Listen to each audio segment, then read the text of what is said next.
He'll be here shortly. Okay. There he is. Anybody that I miss? And our staff member, Grace Blakeslee, will be joining us soon. We're having a little bit of technical difficulties here. Now, Hernandez is there for Caput, is that correct? Right? Yeah, Felipe, you should say, unmute and say you're here. You're just recalled on the roll. He just noted that he would be participating in a minute. Okay, I believe we have a quorum. Thank you. We'll now move to item 2, oral communications. Any member of the public may address the commission on any item within the jurisdiction of the commission that is not already on the agenda. The commission will listen to all communication, but in compliance with state law, and may not take action on items that are not on the agenda. And just to be very clear, we have a very short agenda today with really only one regular agenda item, and that agenda item will be on the coastal rail trail segments 8 through 12. So I would ask that if you do have comments on the coastal rail trail to hold them until item 4. If for any reason you do need to leave early and need to make your comment now on item 4, that would be fine, but would ask that you don't speak twice, both at this time as well as on item 4. So with that, we'll open the meeting for public comment. Commissioner Koenig, before you do that, Community TV, I need to get one of our other staff members on. If you could please give me administrative access. Thank you. Sorry about that. Okay, thank you. If it's all right, then we'll proceed with opening the meeting for public comment, starting with Brian from Trail Now.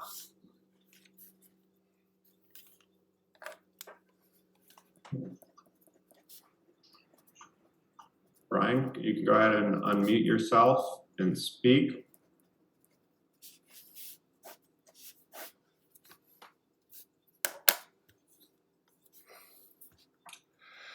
I think we might be having some technical difficulties here. Okay. All right, you are now the co-host clerk, so.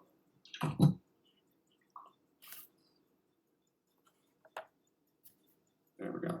Hi, this is Brian. Technical difficulties fixed. Thank you. Brian from Trail Now. You know, we're a local organization, thousands of supporters and followers with a goal of opening the coastal corridor now for transportation. Myself, personally, I've been involved in this organization for over 20 years, the RTC organization, the Regional Transportation Commission. Over the last 10 years, I've actually participated in the RTC meetings. And, you know, prior to COVID, we all had to go down there and spend hours. So, you know, there is one good thing about the COVID was forcing us to the future and giving us all this opportunity to do Zooms.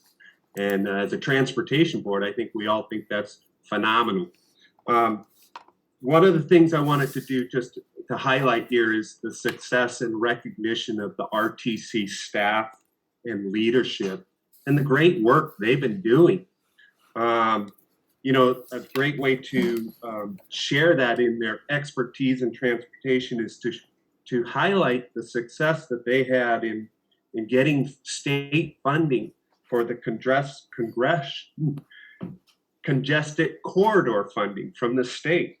You know, Santa Cruz was second only to Los Angeles in getting the amount of funding. That shows, they beat out Marin, San Francisco, San Bernardino, Napa, Sacramento. It just shows how great work our RT staff is doing. And really want to recognize their expertise. Guy Preston really does know what he's doing. He is that's really what the message is here, is that you have a great expertise. I think this organization really truly needs to rely on that expertise and make sure that you follow their leadership, because Guy knows what he did, what he's doing. He went out and did a phenomenal job getting the money we need for our community. So that's all I wanted to say is great job, and please keep up the good work. Thank you. Thank you, Mr. Peoples. And we will limit comments to 2 minutes per speaker during this period. Thank you. Community TV, will you please put up the timer?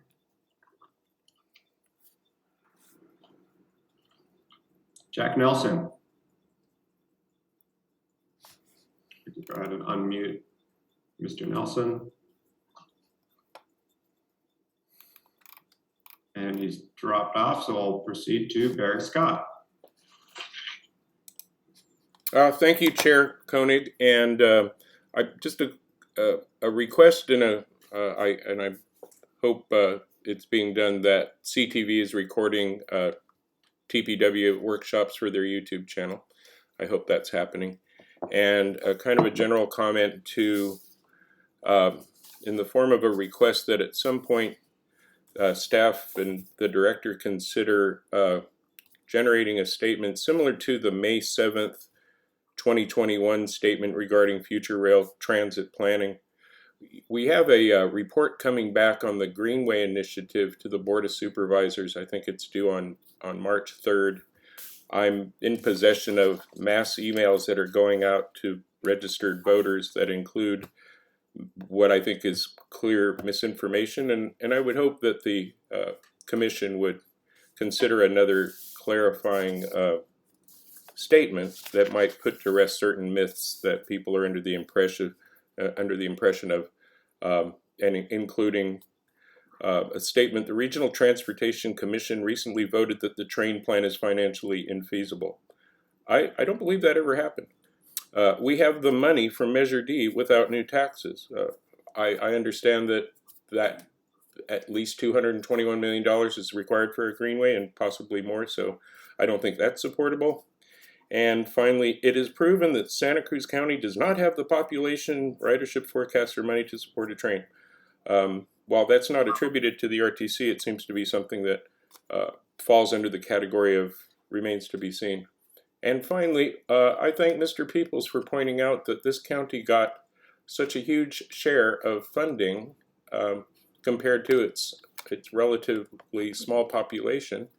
And I would like to think that that kind of funding can happen for rail transit as well as highway projects. Thank you. Thank you, Mr. Scott. Next, we have Brett Garrett.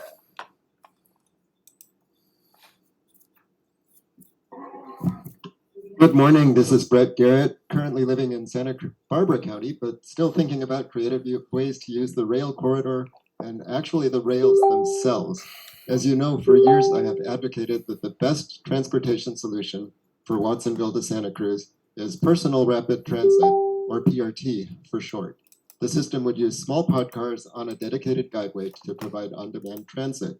This type of system is more efficient than conventional transit, using less energy per passenger mile, and it can also attain higher ridership because the system is so user-friendly.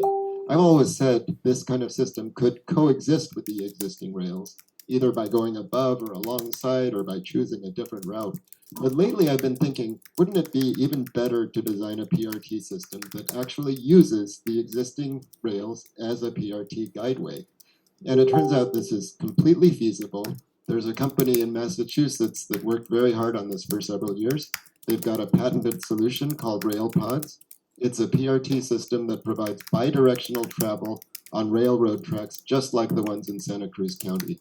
It uses very narrow vehicles so that you could have one rail going northbound and one rail going southbound. And I think everyone's seen the Segway scooters and unicycles that balance on one wheel. This uses a similar kind of concept, gyroscopic forces to stay balanced on one track. This system could serve Watsonville right from the start, using the existing railroad tracks, so it's probably 1/3 of the cost of any other PRT system. It's fully compatible with freight trains as long as you have separate hours. For example, the PRT could be 6 a.m. to midnight, and then there could be freight service at night, if we ever get to provide freight service. So we should be asking the engineers if this podcar system could run on the existing Capitola trestle. It might be possible because the vehicles for a PRT system are very lightweight. If you're interested in the technology details, do a Google search for the RailPod patent. The patent describes the system in great detail. Again, look for the RailPod patent. So this is just one of several unconventional ways that the existing railroad tracks could be used to improve our transportation system. So I want to recommend keeping the railroad tracks and bridges intact. Thank you very much. Thank you, Mr. Garrett. Next up, Lonnie Faulkner.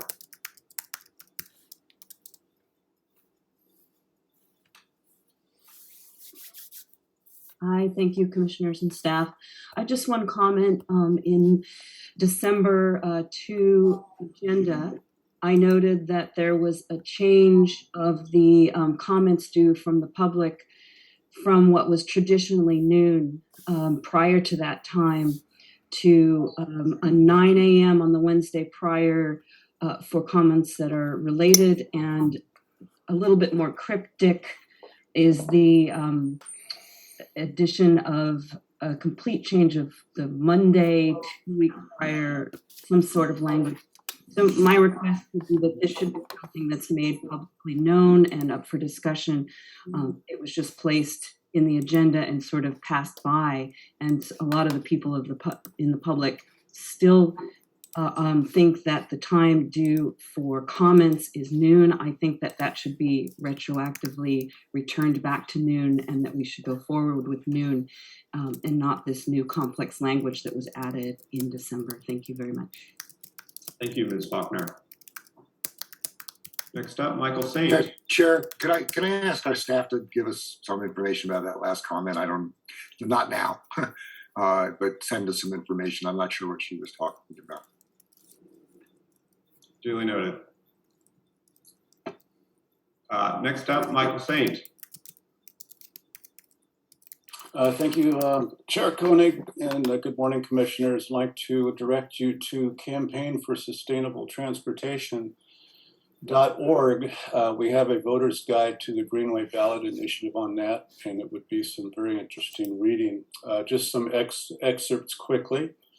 There has been so much controversy surrounding all of these issues, whether it's the highway or the rail trail. It's difficult to imagine building a community consensus around the future of the rail corridor or even the Ox Lane projects. Yet, without a greater degree of consensus around these issues, we doubt that there will be transit or a complete trail along the corridor in the foreseeable future. So in this guide and on these pages, we try to look for the common ground in this debate. We find things to appreciate in each of the clashing perspectives. The vision of a people walking and bicycling along a greenway is beautiful. So is the vision of electric transit, allowing people to get around without a vehicle. Our ability to fulfill our community potential depends on our ability to listen to one another, find the common ground, and calmly evaluate the pros and cons of various strategies in the context of the bigger vision. One that we hope concludes community walkable, complete neighborhoods connected by transit and safe bicycle and pedestrian infrastructure. We conclude that the best way to optimize use of the corridor is through a dialogue process that is inclusive of all voices in the community. We think that dialogue needs to start with a visioning process for a comprehensive transportation policy. We urge the RTC to conduct a community process similar to the Water Supply Advisory Committee that resolved the contentious debate over desalination in Santa Cruz. And again, Campaign for Sustainable Transportation.org, and you can go through and read the whole ballot initiative voter's guide. Thank you for your time, Commissioners. Have a great day. Thank you, Mr. Saint. Next up, number 432002.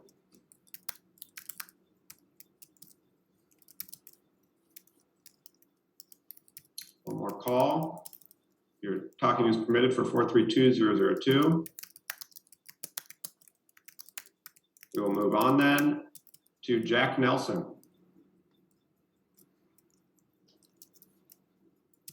Okay, Commissioners, hello, good morning. I think you can hear me this time, is that right? We can hear you. Very good. My name is Jack Nelson.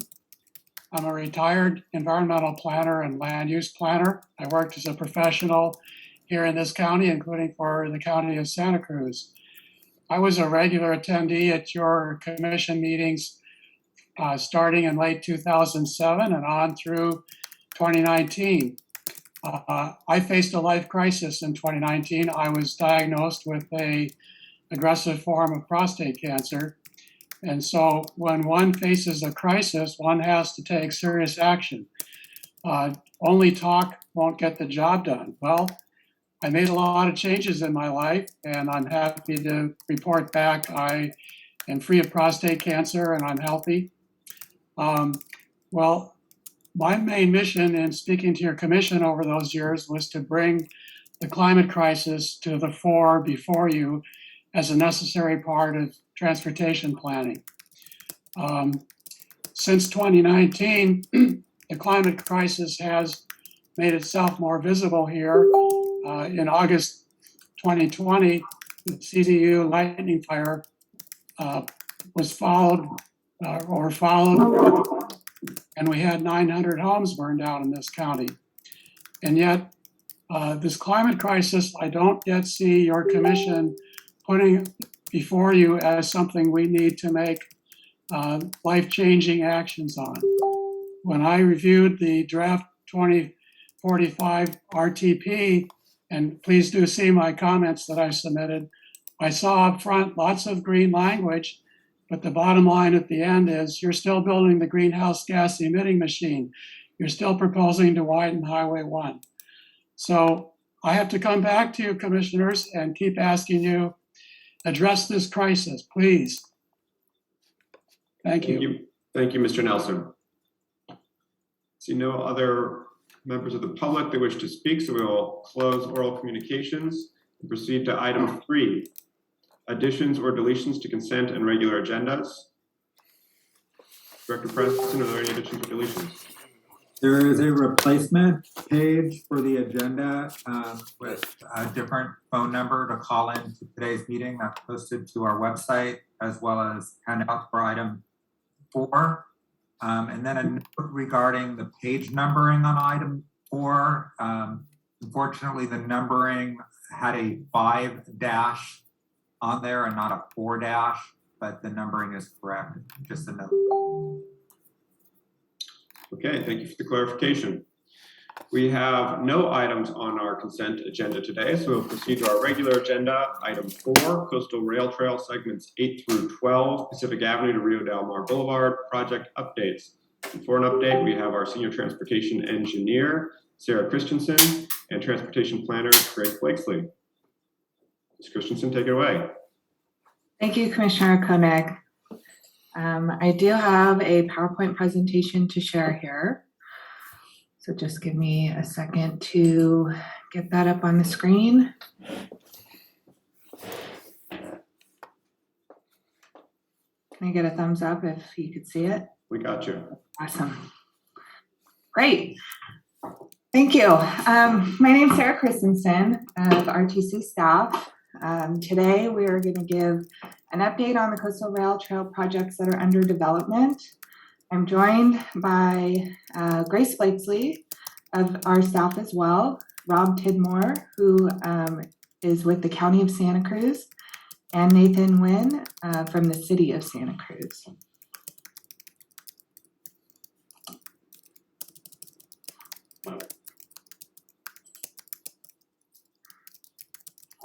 So here's our agenda for today's presentation.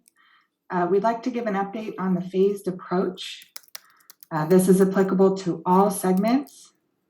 I will then give an update on segment 12 and be providing some information about that trail project, which is between State Park Drive and Rio Del Mar Boulevard. That project is included as part of the Highway 1 improvements. That will be followed by a presentation by Grace Blakesley on segments 10 and 11, 17th Avenue to State Park Drive, followed by Nathan Nguyen, who will present 8 and 9 from Pacific Avenue to 17th Avenue. And then I'm going to close it out with a quick additional discussion about the upcoming grant opportunity for Highway 1 and segment 12, which we briefly talked about at the February 3rd meeting. So here's a map showing the 3 projects under development between Pacific Avenue and Santa Cruz and Rio Del Mar, totaling about 8 miles of multi-use trail. The trail segments will provide significant improvement for active transportation users. connecting schools, town centers, including Aptos Village and Capitola Village, the coast, employment centers, and residential neighborhoods. The Coastal Rail Trail project will greatly improve safety for walkers and bikers and will result in modal shift by making walking and biking more comfortable and attractive. These three projects they just began the development. They're in the environmental phase, and we wanted to bring some information to this commission to talk about these projects. So now on to a description of our phased approach. So the project development teams for each of the projects developed a phased approach. I'd like to talk a little bit about this approach because it varies slightly from information presented in the past. The phased approach analyzes a single build alternative with the ultimate trail configuration being the trail adjacent to the railroad tracks, as shown in this figure. At the bridges under the ultimate trail configuration, new trail bridges would be constructed adjacent to the existing railroad bridges. The phased approach includes an optional first phase, where all or a portion of the interim trail would be constructed along the existing railroad track alignment by removing the railroad tracks and ties.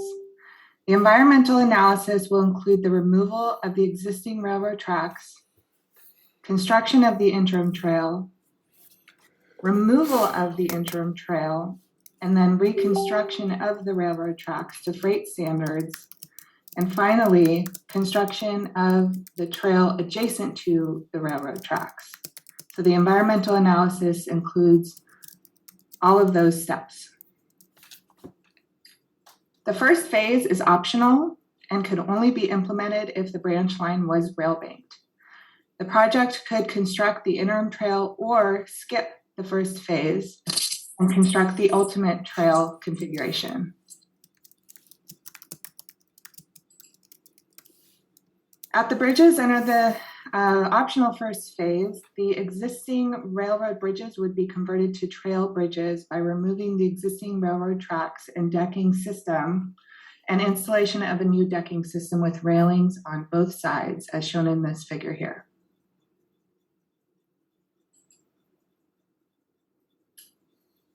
The approach for this environmental analysis and preliminary engineering is really at the core is that it analyzes the whole of the project. So it analyzes the ultimate trail configuration, the trail next to the railroad track alignment.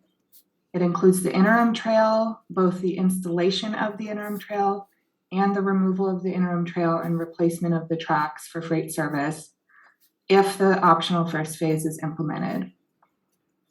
And this approach is consistent for all three of the trail projects that we're talking about today.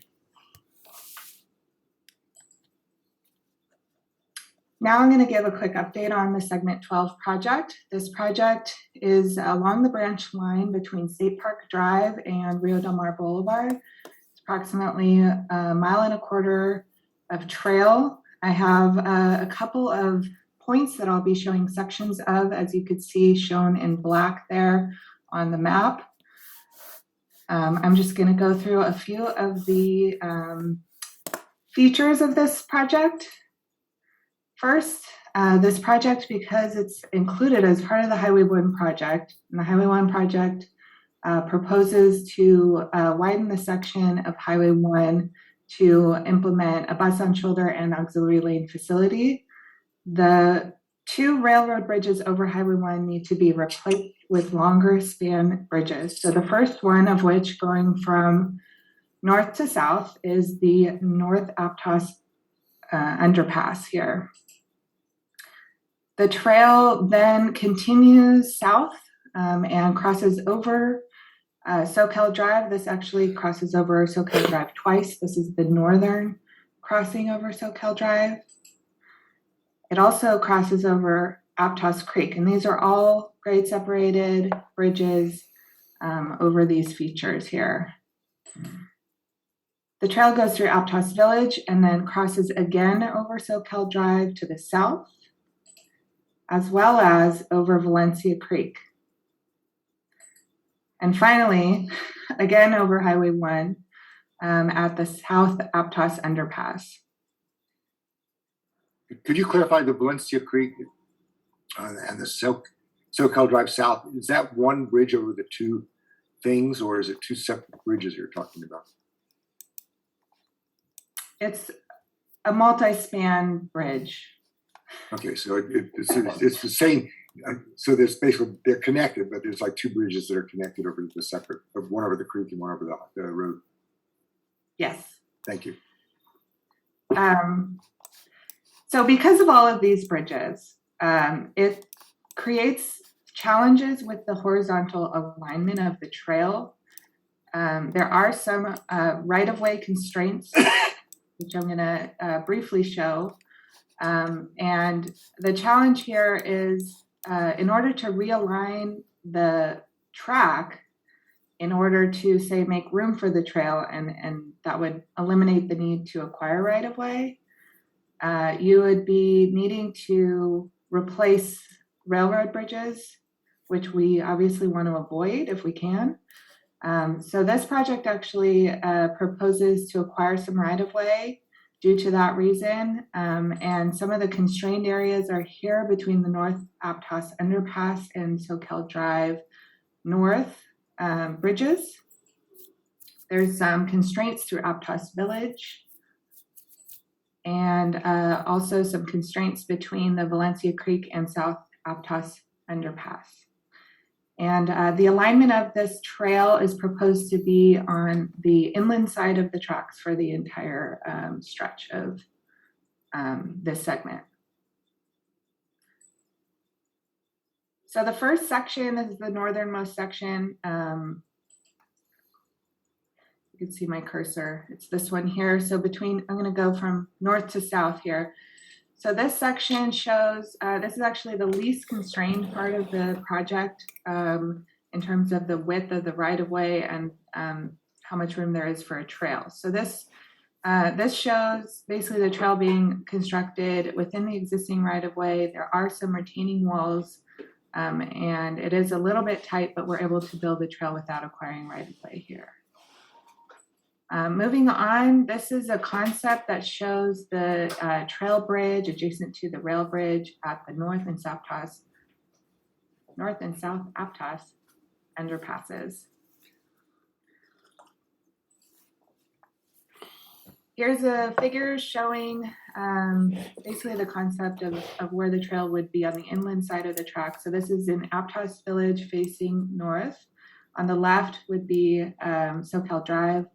On the right would be the Coastal Rail Trail, which is on the inland side of the tracks. And this, just a note, this is a constrained area. In order to build the trail, we would need to squeeze down the parking and or reduce the parking on the inland side of the branch line. This is the southernmost section, a concept showing the constraints here. So in this segment, the railroad tracks are in depressed or cut. And in order to build the trail, if we were to build the trail at grade with the existing railroad tracks, we'd be looking at building a very tall retaining wall.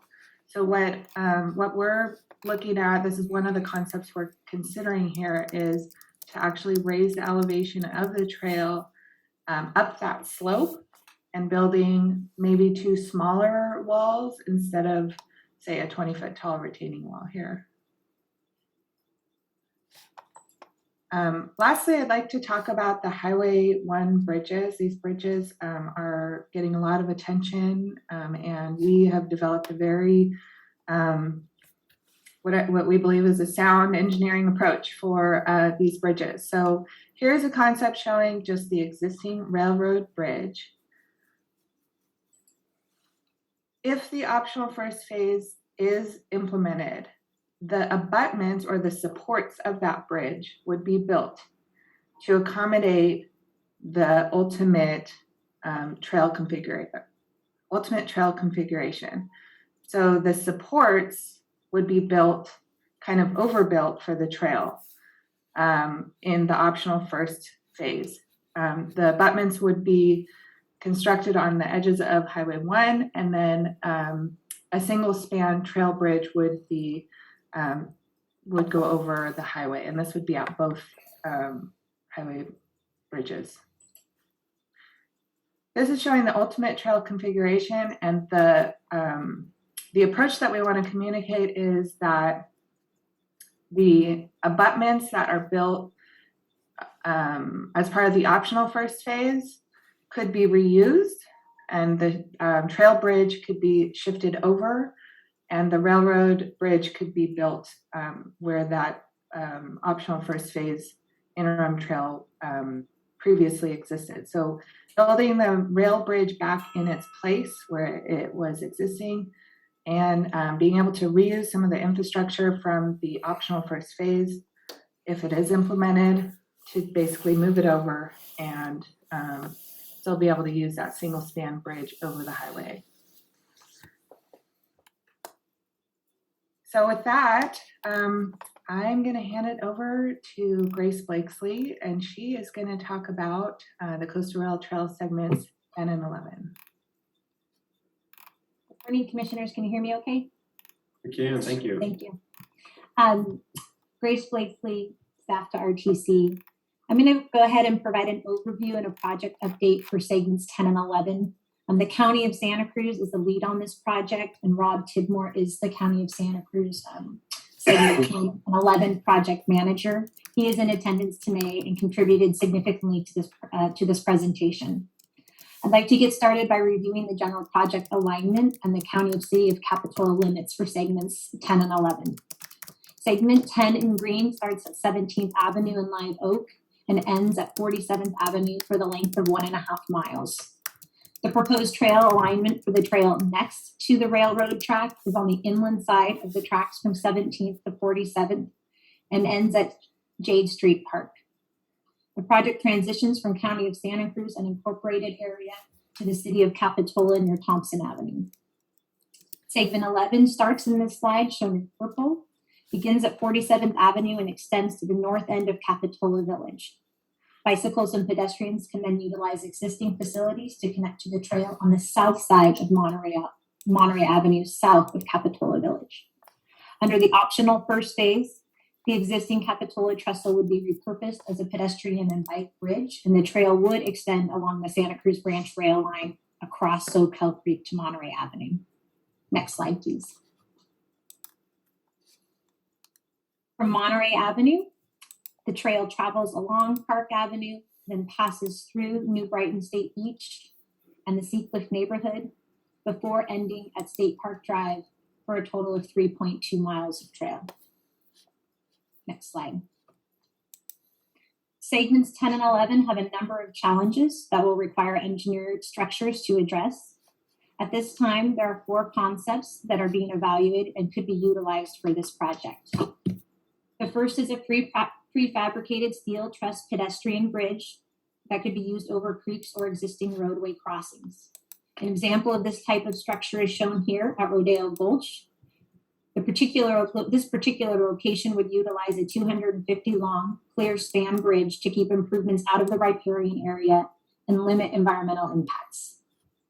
Like the Capitola trestle and for other existing railroad bridges, under the optional first phase, the existing railroad bridges would be repurposed and a separate bicycle and pedestrian bridge next to the rail bridge would be constructed at a later phase. Next slide. At some locations, the trail is located within a rail cut where the railroad tracks are located at a lower elevation than the surrounding areas. In these locations, you would see removal of some of the hillside and construction of a retaining wall. An example of this condition is shown here at Depot Hill. This concept also provides an example of how the retaining wall can also address drainage along the rail line. Under the interim trail as an optional first phase, shorter retaining walls are required in some locations to support the trail. Next slide. In other locations, the rail line is located above the surrounding areas, and the trail next to the railroad track alignment requires an engineering solution to provide for a trail at the same grade as the railroad tracks. One concept for these areas are viaducts. Viaducts, or floating bridges, are engineered sections of trails supported by piers and allow the trail to float over the surrounding topography. These will be used in culvert and riparian areas where the adjacent grade drops off steeply and a retaining wall system is infeasible, more expensive, or to create additional environmental impacts, such as Borregas Creek as shown as this conceptual image. Under the interim optional first phase, viaducts would not be needed because the trail would be located on the railroad tracks. Next slide, please. The last type of engineering solution is relocation of the railroad tracks, where the branch rail line right of the way is too narrow to fit the trail next to the existing railroad tracks and their existing alignment. An example of this is at Jade Street Park next to 47th Avenue in the city of Capitola. The proposed segment 10 and 11 project considers realignment of the tracks from 17th to 47th Avenue to allow for a continuous 12-foot trail. Next slide. As mentioned earlier, the ultimate trail configuration with the trail next to the railroad tracks is currently proposed for segments 10 and 11 does not include any new bicycle and pedestrian bridge over Soquel Creek next to the existing Capitola trestle. And it's not feasible to cantilever a bicycle and pedestrian bridge off the structure. Bicyclists and pedestrians will utilize existing bicycle and pedestrian facilities to travel through Capitola Village. As reported to the RTC in August 2021, it is feasible to convert the Capitola trestle to bicycle and pedestrian use, provided that required repairs to the wrought iron truss and the timber trestles are made. The interim trail as the optional first phase for segment 10 and 11 includes converting the Capitola trestle to bicycle and pedestrian use and routes the trail along the trestle.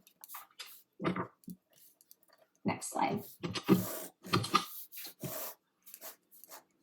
This image returns us to the segment 10 and 11 alignment to illustrate the locations where engineering solutions would be constructed for the ultimate trail configuration with the trail next to the railroad tracks. Here it shows with the X's that the track would be realigned from 17th to 47th Avenue to maintain a 12-foot trail width. And a new bicycle and pedestrian bridge is required at Rodeo Gulch to span the riparian area.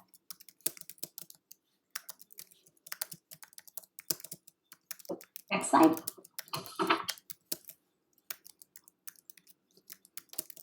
South of Monterey Avenue, retaining walls greater than 6 feet would be needed where the rail line is in the cut below the surrounding topography, as we saw in a previous image.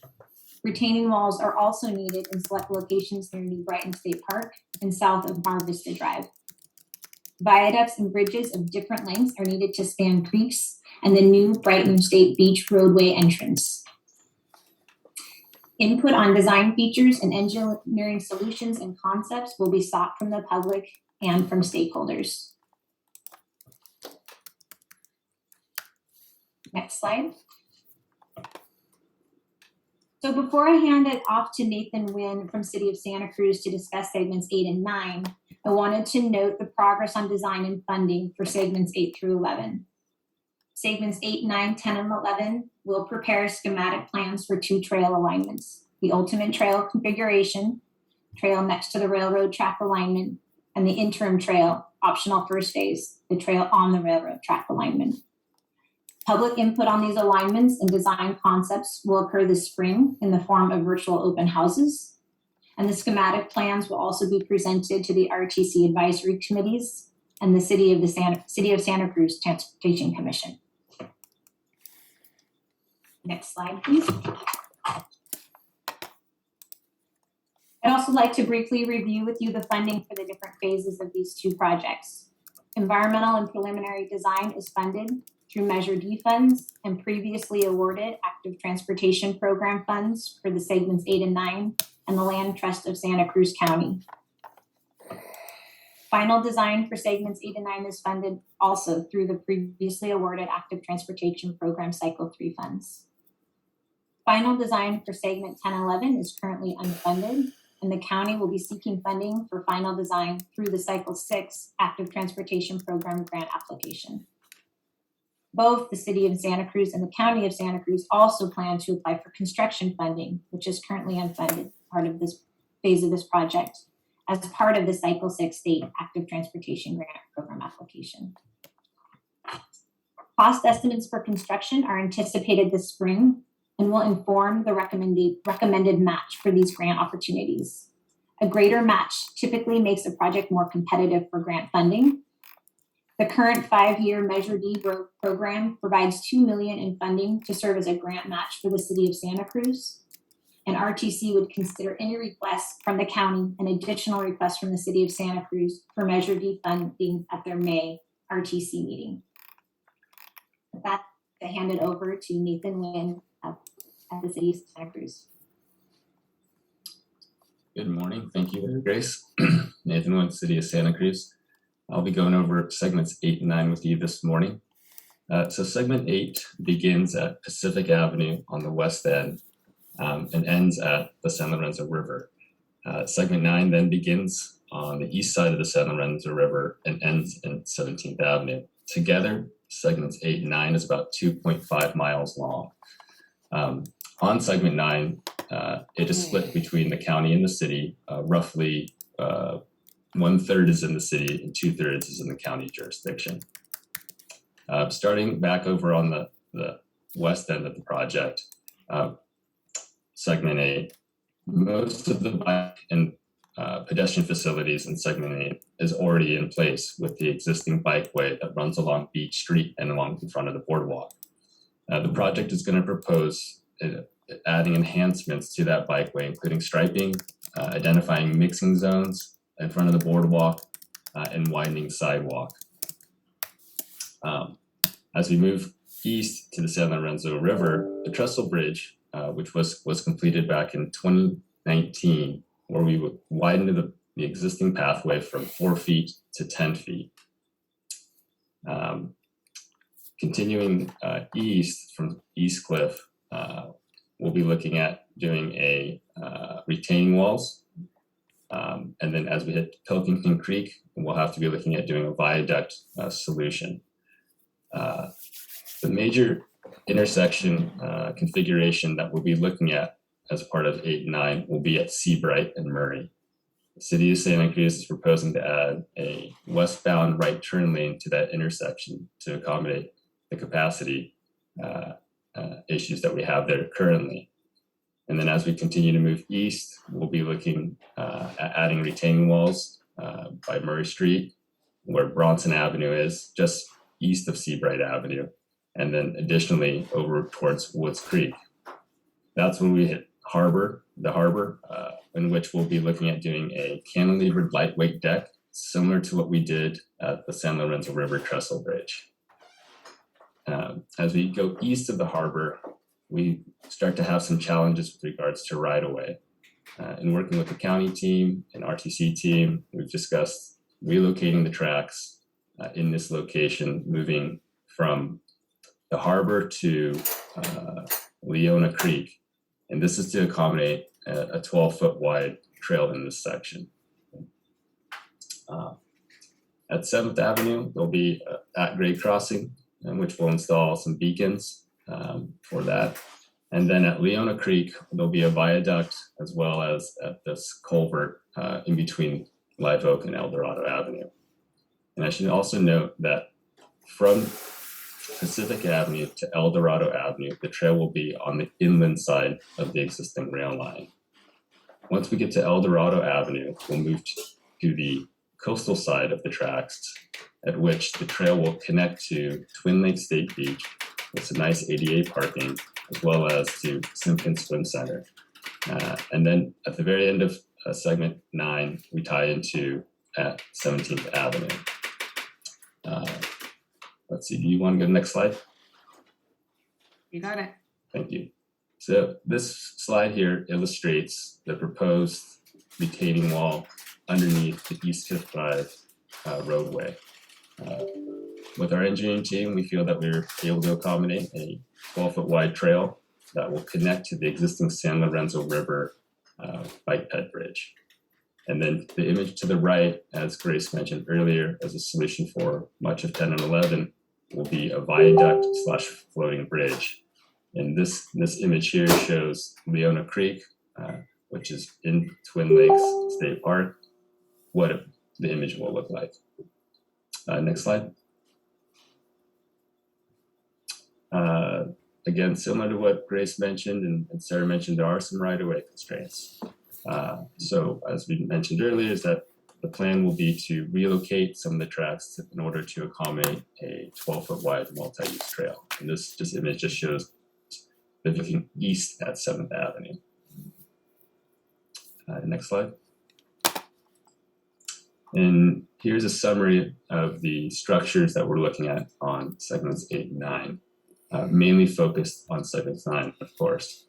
We have some retaining walls and viaducts, and then the floating bridge or cantilever bridge at the harbor. Next slide. Oh, that's it. Oh, and I'll be handing it off back now to Sarah to go over the potential funding sources. Thank you, Nathan. So just looping back around, Grace briefly talked about the funding potential opportunities on the horizon for segments 8 through 11, but I'd like to focus in on the upcoming Cycle 3 application, which would we're hoping to fund the last segment of Highway 1 as well as segment 12 of the Coastal Rail Trail. So just a recap, the Watsonville to Santa Cruz Multimodal Corridor Program proposes multimodal and innovative transportation improvements along 3 parallel routes as identified in our comprehensive multimodal corridor plan, which was the Unified Corridor Investment Study, or UCS, a robust and collaborative planning effort completed in 2019. This program of projects improves safety for all modes, relieves congestion, improves access, reduces VMT and greenhouse gas emissions, and has received a significant amount of local funding for these projects. The RTC, along with our partners, including Caltrans, the County of Santa Cruz, and Santa Cruz Metro, are proposing a comprehensive set of transportation recording in progress that address all modes as shown here. The SoCal Drive project will be implemented by the County of Santa Cruz. This will be very similar to the Cycle 2 project in that it will include buffered and protected bike lanes, transit priority at signals, sidewalk gap closures, ADA upgrades, and crosswalk rapid flashing beacons. The Highway 1 elements include the last sets of auxiliary lanes in the bus and shoulder facility, sound walls and retaining walls, and of course the 2 bicycle pedestrian overcrossing bridges that I showed earlier over Highway 1. This also includes 4 zero-emission buses for Santa Cruz Metro's cross-county route, or the 91X, to enhance that experience. Finally, the Coastal Rail Trail will be a part of our Cycle 3 project. I talked about it at length earlier. 1.25 mile of Coastal Rail Trail. There will be at-grade crossings at each of the 5 intersections and connections to Aptos Park, Aptos Village, Seacliff, and Rio Del Mar neighborhoods. This is really a transformative project that addresses what we call the Aptos Strangler, where all 3 of the multimodal corridors come together. This is a figure, sorry to confuse you, north is now facing down in this figure just to keep it interesting. I want to keep you guys on your toes. The Cycle 3 application will be to fund this last remaining phase here, phase 3. So phase 1 and phase 2 have been fully funded by our successful grant application from Cycle 2 in 2020, resulting in the award of $107.2 million to fund 3 projects, including these 2 projects along Highway 1, as well as a 5-mile stretch of multimodal improvements along SoCal Drive. I'd like to talk a little bit about the grant funding opportunity that's coming up.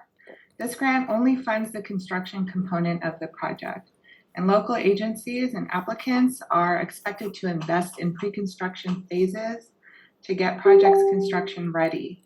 The local investment also needs to include a matching funds for the construction component of the project. A 20% local match is considered the minimum for a competitive application. More local match, of course, is going to result in a more competitive application. These programs are highly competitive and the capacity is limited. There's $500 million in congested corridors funds and $170 million in local partnership funds statewide. And the County of Santa Cruz, we compete against all the other counties in the state for these funds. So it's a highly competitive program with limited capacity. So on to some of the cost estimates, preliminary cost estimates. We are making these available for the purpose of informing the Commission of the magnitude of investment this project will require. Here's a table showing the construction and right-of-way costs for the trail next to the railroad track alignment. The right-of-way cost is going to be shown as higher for this project than, say, the optional first phase, and that is because of the constrained right-of-way requiring acquisitions in order to build the trail. So the project component is on the left, so construction, which is eligible for the grant funding, and then right-of-way underneath that, that is actually not considered eligible for the grant application. So the RTC would need to fund that component of the project.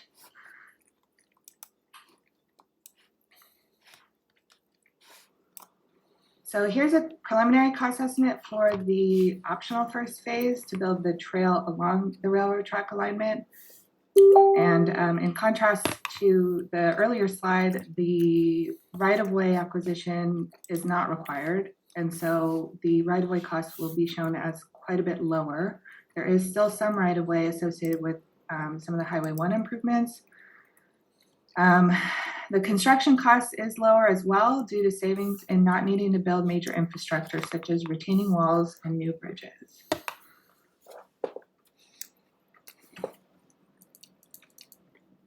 This is a table showing the staff's developed Cycle 3 project and the various funding amounts that are proposed. So the component is on the left, so pre-construction, that includes the environmental phase, the final design phase, and the right-of-way phase. We then are showing a construction local match. So as I mentioned earlier, 20% is the absolute minimum for a competitive package of projects, followed by the construction proposed. So this would be the amount that the application would request from the local partnership program and congested corridors program from the state. And finally, the total amount.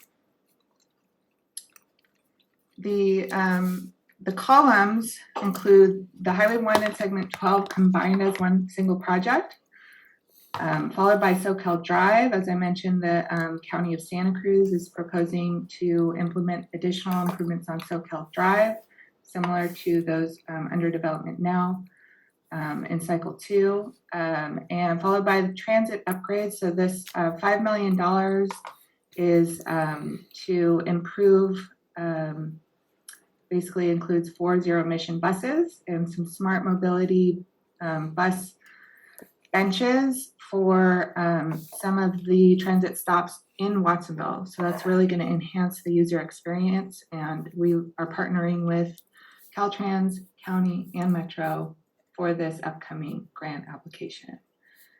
So I just want to bring this number to your attention because this is our total local match that's needed.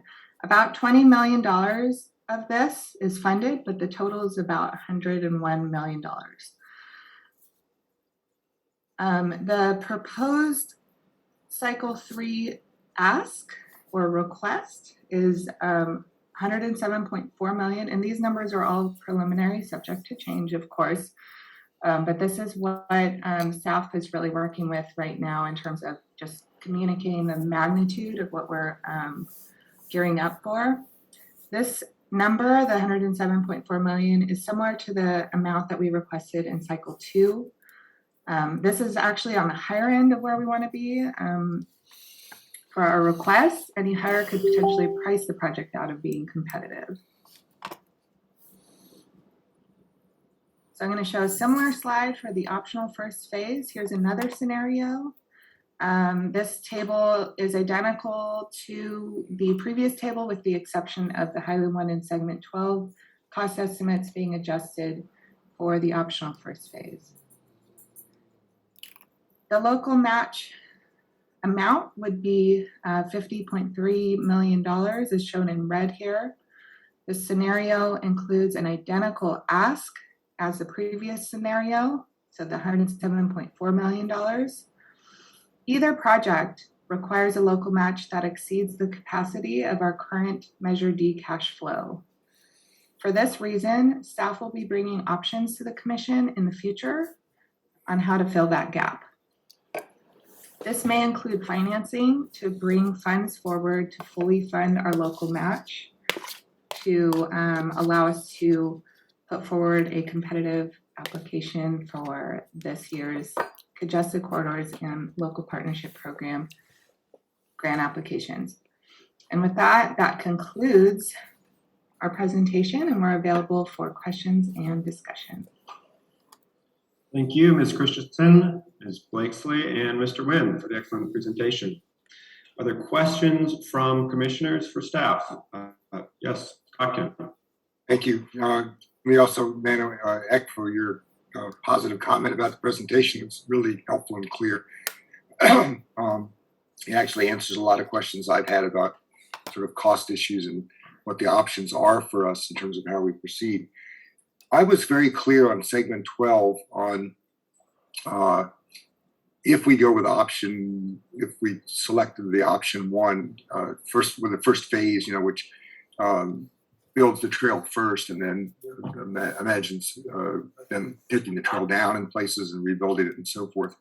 I was a little less clear on segments 9, 10, and 11. I know it's 10 and 11 are the ones I was looking at. In Grace's presentation on what was clear in 12 was, for example, building the abutments for the bridge in such a way that when it got replaced, you wouldn't have to rebuild, tear out the old bridge completely and start from scratch. Since railroad bridges are somewhat modular, you would eventually be able to still use the abutments that you had built for that trail bridge when you replaced it with rail later.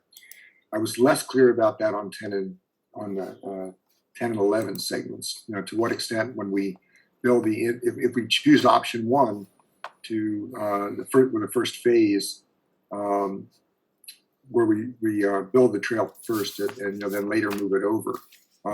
Whether was the plan and the cost estimates that follow based on building the improvements for the trail in such a way that when the rail gets moved back, you don't have to start from scratch and build a whole new, tear out everything you've built and start from scratch with a new rail bridge or a viaduct or whatever the culvert, whatever the thing is that you're working on. Is my question clear? I'm sorry, it's a little. It is, and I'll take this one, and then Grace, you can fill in the gaps if I miss anything. But Commissioner Atkin, there's 2 somewhat unique scenarios happening here. So the Highway 1, the bridges over Highway 1 need to be replaced because of the highway improvements below. So the longer span bridges are needed regardless of what scenario we go with. So that's unique to segment 12. The segment 10 and 11 conversion of existing railroad bridges to trail bridges. If you recall my presentation about the Capitola Trestle, we talked in depth about how the railroad decking system would be removed and then a new decking system installed. And that new decking system installed for the trail would not preclude future rail from coming back. It would, it could be removed and the railroad track decking system could be put back in place at a later date. So under all scenarios, we're not precluding rail from coming back in any way. So that's an important distinction to make. And hopefully that answered your question, and if not. And that's true for the Capitola Bridge, but there are a number of other bridges along that route. And is that true for the rest of them as well? The same kind of issue? Yes. The conversion of the existing railroad bridges to trail bridges, yes. Thank you. Thank you. Commissioner Schifrin. Yes, thank you. I have a number of questions. What we're talking about here are two options for the environmental impact report that's going to be, or the environmental impact reports that are going to be prepared for these segments. Is that correct? Yes. I see you shaking your head yes. Okay. I think it's very confusing. I've talked to some people. I think it's very confusing to talk about these options as a phased approach, because if I'm understanding correctly, they're two completely separate options. Both of them would lead to the ultimate configuration. In option number one, which is being called the ultimate configuration, that would be done immediately. And option two, which is being called the interim option, it would be done, there'd be a short-term removal of the tracks and a long-term replacement of the tracks. So in the end, they both would sort of end up in the same place with a trail along the rail line. So I think there is no requirement. This is what my question is. I guess that's my question. Are the ultimate trail configuration and the optional interim phase independent, with each being able to be ultimately selected by the commission as the project? I think we are. If I can field that question, I wouldn't say that they're completely independent. And this, the reason why we came up with this approach was actually in response to your comments when we first brought up the interim trail. And that is that we analyzed the whole of the project. So we believe that it makes sense to conduct the environmental impact analysis together so that the public and decision makers can evaluate the whole of the project under consideration. So as long as the project description clearly and consistently describes all of the components of the project under review, we believe the proposed approach is consistent with CEQA's requirements, requiring a stable project definition. I don't have a problem with that. I think that that's good, and I do support the way the projects, the two options are defined. I just think what's confusing is that members of the public think that there's no way that the commission can approve, or what's being recommended is that the commission go with the interim option and then later do the ultimate configuration. And what I'm trying to understand, that's not my understanding. My understanding is that after the environmental impact report is done on these two alternatives, the commission could choose either one, or maybe even another alternative that would be looked at in the EIR. But the project isn't essentially phased. The project is ultimate configuration or interim configuration. Those are the choices that will be before the commission. Is that correct? Well, no, because the interim project is truly an interim first phase, and ultimately the rail tracks would be banked for future freight reactivation. So the ultimate project is really the one build alternative. It's just an optional first phase, which has certain, issues associated with it that we're all aware of. Rail banking is not going to be something that's easy to do, but that's something that we can clearly define to the public and to the commission so that they can understand the issues that face the feasibility of the optional first phase. There's also issues associated with the ultimate project, and that is the right-of-way that would be required for that project. It may also create a project that may not be feasible if we cannot acquire those rights. So I think if these issues are effectively explained in the environmental document, I think the decision makers and the public can understand And this is actually a very well thought out approach to make sure that the public can fully understand the two parameters that are moving forward with an ultimate one build alternative with a rail and trail. I'm not, from my perspective, that doesn't answer my question. As I think it's been made clear, the interim option cannot be built unless the freight easement is abandoned. So assuming that the freight easement isn't abandoned, the commission, I guess this is my question, could move forward with the ultimate configuration at the end of the environmental report. They don't have to, not required, the commission isn't going to be required through the CEQA process to choose the interim option as the project to move forward with. They could choose the ultimate configuration given all its issues and problems and limitations, but they could choose to say, well, we're going to try to figure out a way to make this happen because practically we can't do the interim. Whether we want to do it or not, we're not going to be able to rip out the tracks legally, and therefore we're going to move forward with the ultimate configuration. I just want to make sure that the EIR is being analyzed in a way that would allow the commission to have the ability to make that decision. You're muted, Guy. I think that's an excellent point, Commissioner Schifrin, and that's why we made it very clear when this idea was first came up that the first phase of the project had to be listed as optional, so that there would be a clear understanding that there would not be a requirement to build the interim phase first, and that would be a decision based on some of those other issues that you brought forward. Well, that's why I think it's very confusing to members of the public who don't want to rip up, see the tracks taken out, to talk about it as a phased approach. That's one approach, is to do it in a phased manner.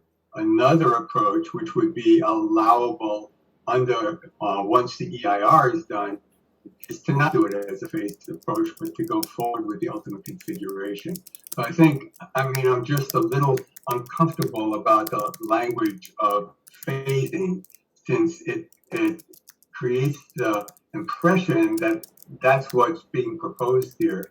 But really what's being proposed here with the EIR is two options, ultimate or phased. And at the end of the EIR, when the commission adopts the EIR and chooses a project, it could choose either one.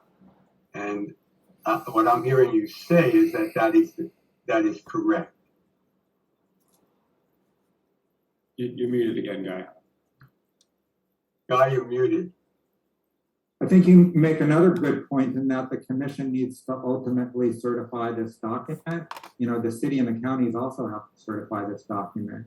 So this provides the maximum ability to address both projects and clear both projects, and then make a decision based on where we're at with respect to the right-of-way requirements, whether it be rail banking or acquiring additional rights. Okay, I just think it's helpful. I think it will be helpful in going out to the public in making these distinctions clear. Well, I just wanted to suggest in the EIR, it's sounding like the interim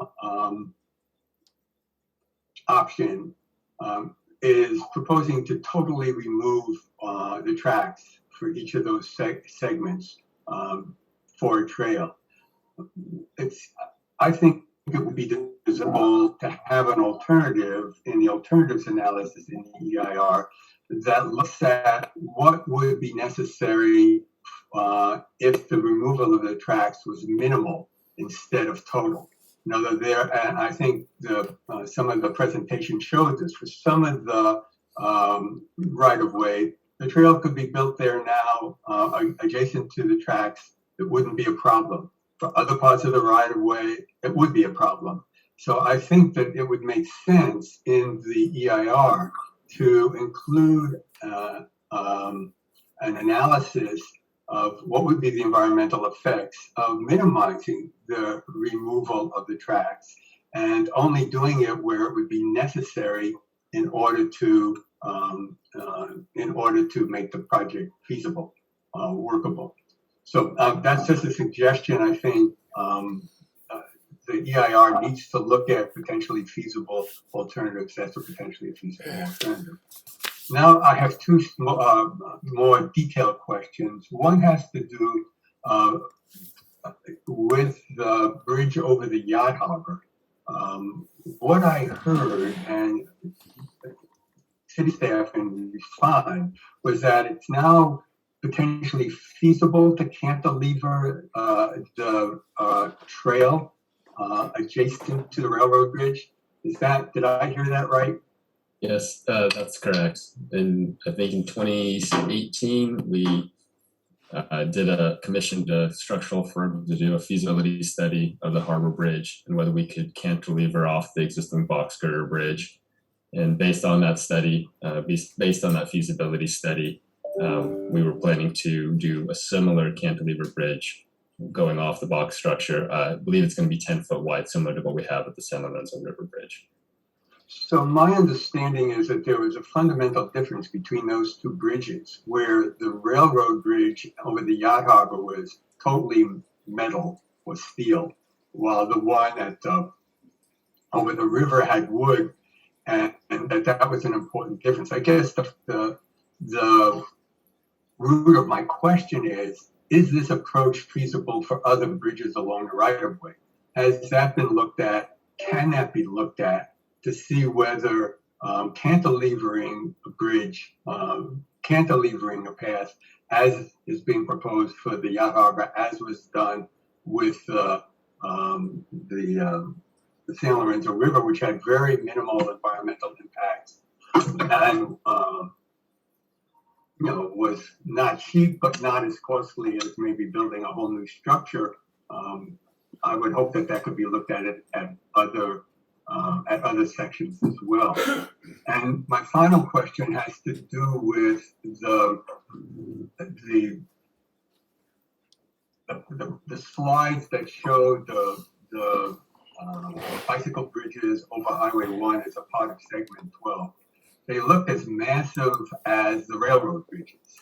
And given some of the ability to have, single span bridges or the kinds of bridges that are in Arana Gulch and up at the university campus, it seemed like that might have been a little bit excessive in terms of the amount of concrete that was being shown as being necessary. So I would hope in the later analysis that we'd be looking at bridges that would try to minimize their impacts and their costs. And I sort of assume that that's going to happen, but I was a little nervous at the segment 12 bridges, because the other bridges for like segment 11 and 12 seemed like they were much easier on the ground.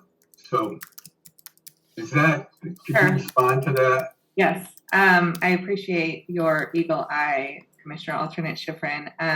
Those graphics were really preliminary and meant to just show the concept of how the sequencing would work. Actually, I had the same reaction as you did. A trail bridge abutment would not need to be as beefy, if you will, as a railroad bridge abutment.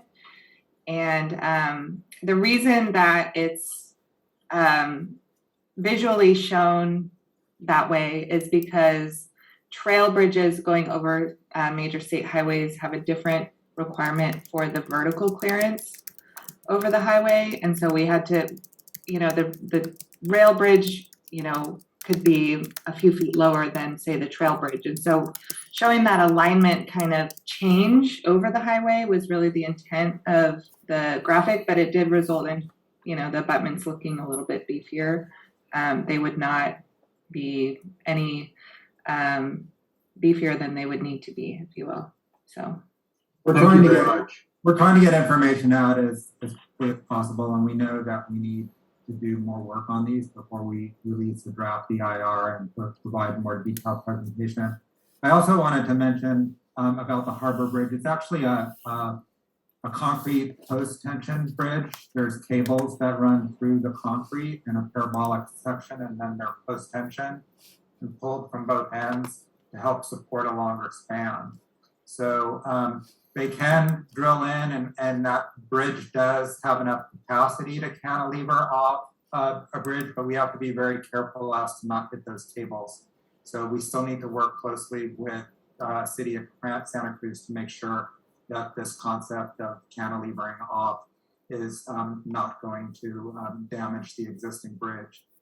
We also have looked at every single bridge crossing where there's an existing rail bridge and analyzed the possibility of cantilevering. And for this section of segments 8 through 12, the Harbor Bridge was the only bridge that we found that a cantilevered option was actually feasible. Okay, thank you. Before I stop, I just do want to thank staff for the presentation because it does contain a great deal of very useful information and is very helpful. And I was actually even able to use my print screen and get some of the slides to be able to think about and use in the future. So I do appreciate all the information that's been provided. Thank you, Commissioner Schifrin. Commissioner Bertrand, you're on mute.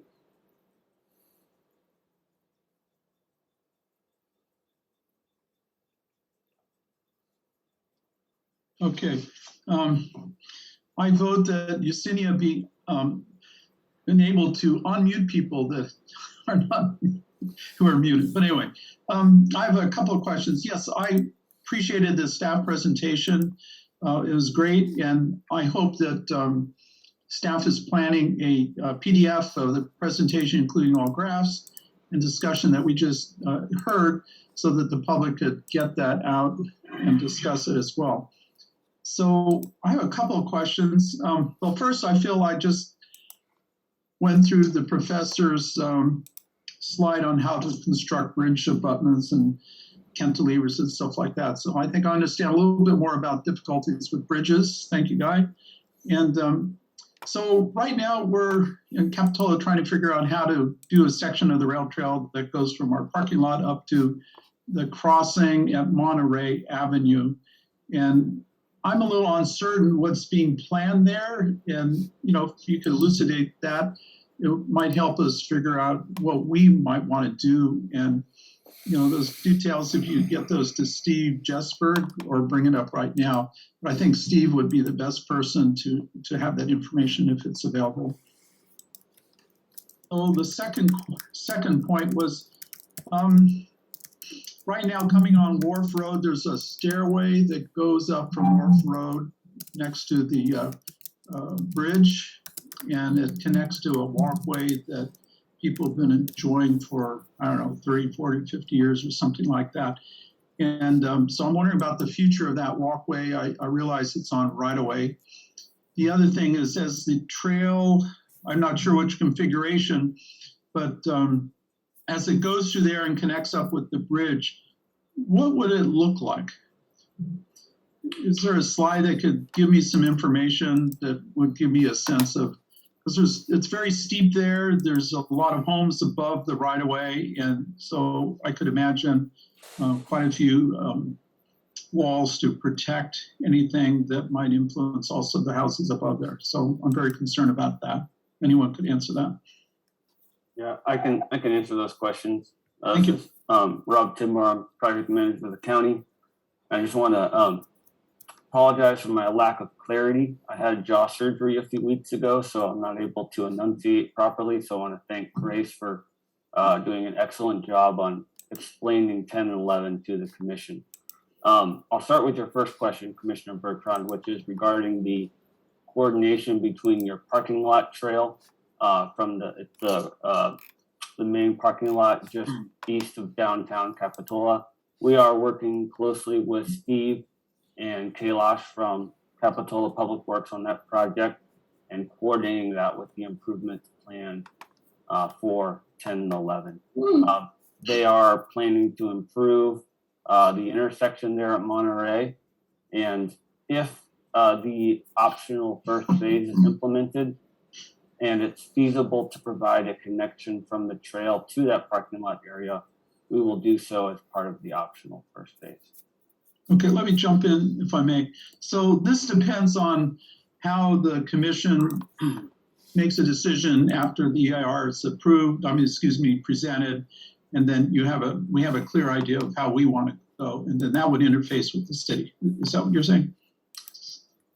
That's correct. The way and this is true for all the projects, the way we're proceeding with our preliminary design is to develop both the optional alignment and the ultimate alignment at an equal level of detail so that the commission, the county, and the city will have all of the information available to them to move forward with the alignment that is ultimately selected.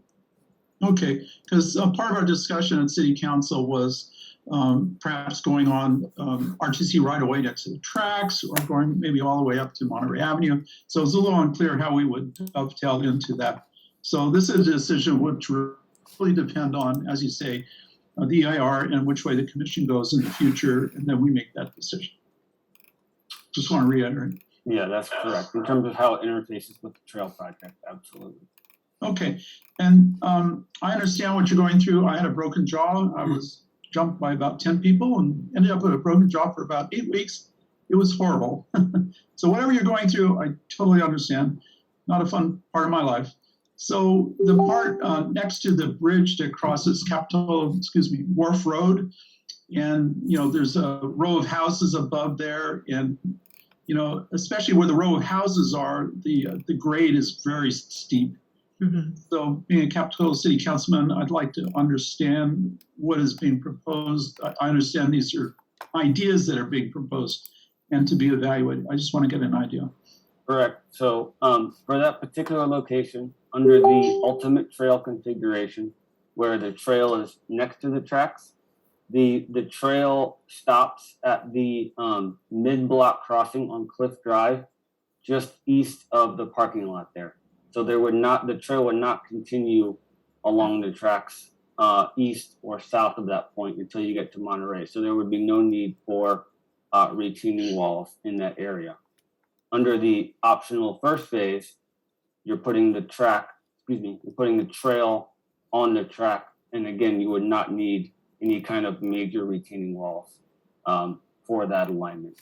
In terms of the connection to the Wharf Road stair that you mentioned, that's just on the west end of the start of the Capitola Trestle. If the optional first phase is implemented and the city and RTC are amenable to it, then a connection there could be made to the trail. Okay, that's very clear. So I think it would stop where this, the metal stairway is. One explanation you gave leads down to the parking lot. Under the ultimate trail configuration, the trail would stop just at the very east end of the existing parking lot where you have the diagonal parking on Cliff Drive. And trail users would utilize that mid-block crosswalk there to cross to the coastal side where they'd utilize the existing sidewalk and bike lane there to navigate down to Capitola Village. Okay, so one follow-up question now to understand where the trail would end. Would RTC work with us because that sidewalk is very close to moving traffic, very fast, and if the trail is built as we hope, then the volume is going to greatly increase. Is this proposal going to work with our city Department of Public Works to come up with a safe alignment that protects pedestrians? Right now, it's very narrow and it's really there is a bike lane, but it's not clearly marked or anything of that sort. Great question. So in general, yes, we are coordinating with Steve and Telos with this project. So we're keeping safety paramount. However, any improvements to the on-street bikeway are not proposed as part of the segment 10 and 11 trail project, in part because of the passage of Measure L by Capitola voters several years ago, which prohibits trail projects from using trail money to detour the trail around the Capitola Trestle.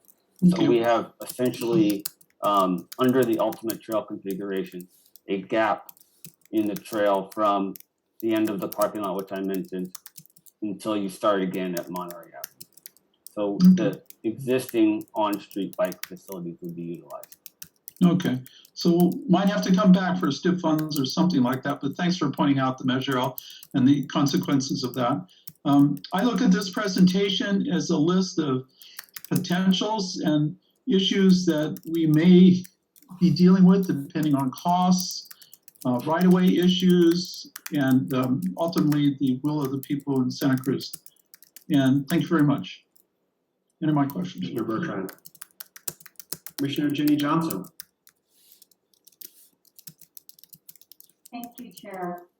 I do also want to appreciate the staff presentation. I really appreciate the approach of options. And because I think, the vitriol in our community needs to be tamped down with facts and options and a real fact-based discussion on costs and phases and so forth. So I really appreciate how this has been approached. And I really like the idea, having walked the corridor with with the county rep, Mr. Tidmore and others, and Mr. Preston and Sarah, where there's some real vegetation management issues on these segments that could have cost us a lot more if you hadn't come up with the floating bridge idea, which is great.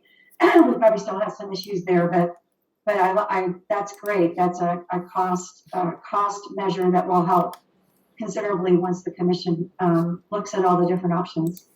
I would I don't need to have an explanation right now, but I think it'd be very helpful to the community that when staff comes back to the commission with a proposal to apply for SB1 Cycle 3 funds, that there's a very thorough explanation as to the competitiveness. Sarah touched on it.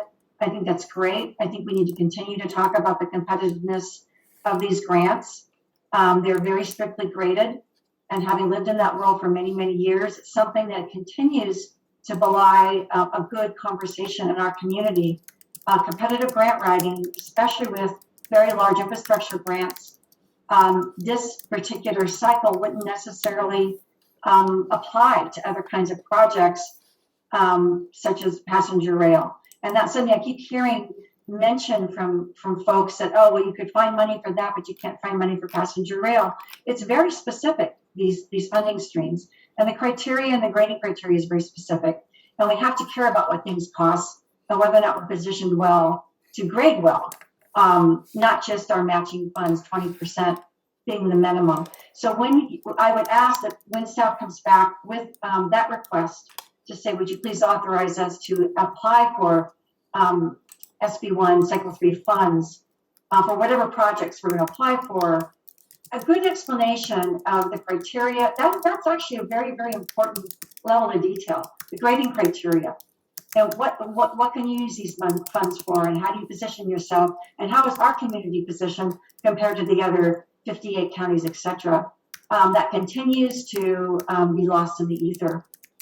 So thank you very much. Great information. I've asked Sarah for the slide decks. I hope she can share them. I hope she can post them on the website. I think it'll be really helpful for the community. Thanks for the time. Thank you, Commissioner Jenny Johnson. Commissioner Randy Johnson. Thank you, Chair. Speaking of grants and local match, I think it was touched upon a little bit earlier, and also the whole concept of financing. I would assume that's some sort of bonding that would move forward. And to me, that kind of makes sense, that if you can have a match of X amount and even if it has to be financed, and it turns into 5 times as much as you match, that's a good ROI, I guess, return on investment. So talk a little bit about how we are positioned with Measure D funds, and what would a local match and, I guess, bonding look like? Can you do a conditional approval of financing, and then, after you get approval from the state or these funds, use those funds? But if you don't get it, can you draw back and not have to finance? I guess that's my question. So I'll try to answer that one. we did this in Sonoma County when I worked for the Sonoma County Transportation Authority. We were dealing with Proposition 1A funding at the time. Again, we can only use funding for construction. We were looking at some pretty large grant opportunities and the opportunities for a pretty good rate of return, rate on investment, like you stated. So we did do some bond education with our commission, and we're scheduling that coming up over the next few months so we can understand what sort of capacity we may have in this program, how much money we actually can bring forward. The advantages, of course, are you're bringing forward, you're building early, you're saving on inflation, you're getting a good grant as a possibility. The negative, of course, is you have to pay back with interest. So you can easily exhaust your funding availability for future projects. But in terms of Highway 1, this is one of our last major projects. We have another one that we're going to start daylighting coming forward. It was identified in the programmatic EIR. But we are going to do that exercise. What we did in Sonoma was the same sort of thing. We got authorization from our commission that they were in support of bonding. And we started working on cash flow analysis, bonding capacity, and hiring the bond counsel and disclosure counsel that's needed. But we didn't actually sell the bonds until after we received the grant award so that we weren't paying interest on money that we couldn't use. So we waited until we saw that the CTC was going to fund the project, and then we executed the bond sale, brought the money forward. We actually bonded 2 or 3 times in Sonoma, refinancing, taking advantage of low interest rates. It's really a great opportunity to try to bring investments to the community sooner. The programs we can look, to bond are primarily the highway program and then the MDSST program. As long as we have environmental clearance on the projects, that's a requirement. You have to have CEQA in order to be able to bond. Generally, I know the county brought it up a few years ago. Could we also bond for maintenance?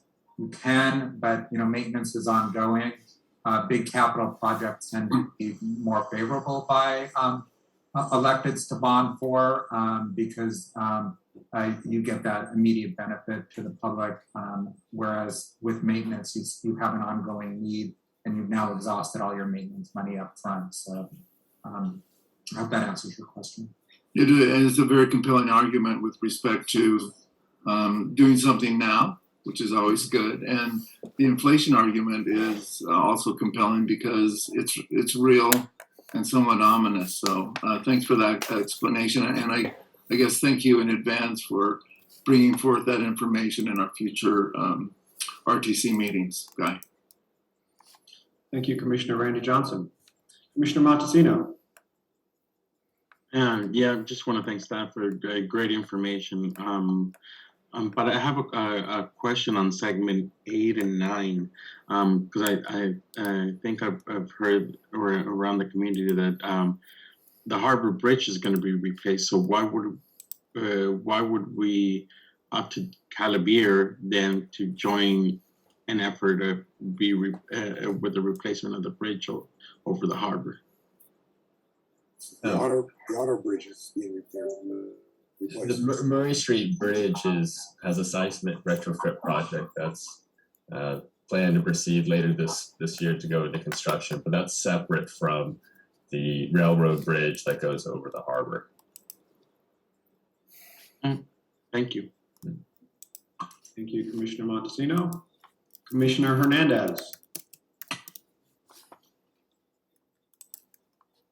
You're muted. Yes, I'm muting myself. I wanted to ask, does one of the plans or considerations consider how to build the trail without rail banking? More specifically, is there an option that would not require rail banking? Is there a no rail banking approach consideration is what I'm asking? Yes, that's the ultimate trail configuration.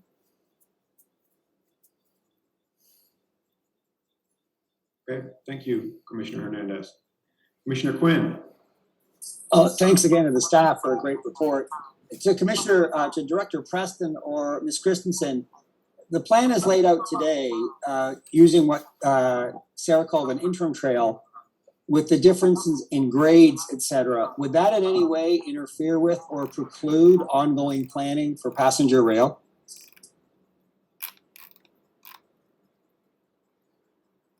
No.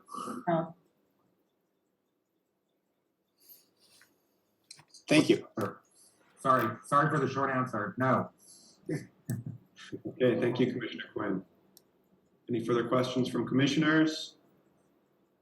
I have a few myself. There was a couple of segments mentioned where we'll be required to move the tracks in order to proceed with the ultimate trail configuration. I believe one was around 7th Avenue and the other around 41st Avenue. When moving the tracks, would they be replaced with new tracks, or would you simply move the old tracks? I'll speak, I think, on behalf of really those two locations. It would be replacement or installation, construction of new tracks adjacent to the trail. Okay, thank you. And then, of course, one of the arguments in favor of, the quote unquote Greenway plan is that we ultimately need a wider trail. There's, certainly some evidence for that. If you look at East Cliff, West Cliff, even the Arana Gulch Trail, where there are conflicts between bikes and pedestrians. So in looking at the optional interim trail plan, are there options to make it wider in specific sections? Does the EIR that we're doing, include options to make it somewhat wider in specific locations? Good morning, Commissioner Koenig. As the draft project description is coming forward to be evaluated for the interim optional phase, we're looking at a 12 to 16 foot trail, so 16 feet where there's no grade or environmental constraints, and narrower than 16 feet where there are grade or environmental constraints, like at roadway crossings and at some rail bridges. Okay, so it's basically a range, and where possible, we would do 16 feet, presumably. Yeah, 12 to 16 feet would be the range. Okay, is there any portion of the corridor where it could ever be wider than that? I know that the city and the county are both looking at options for maybe what would be called like a bulb out or rest area to add a feature to the trail, but not, so in those locations, the trail could be, the footprint of the trail would be wider, but it's not looking at a wider continuous trail, wider than 16 feet, not looking at a wider than 16 feet continuous trail.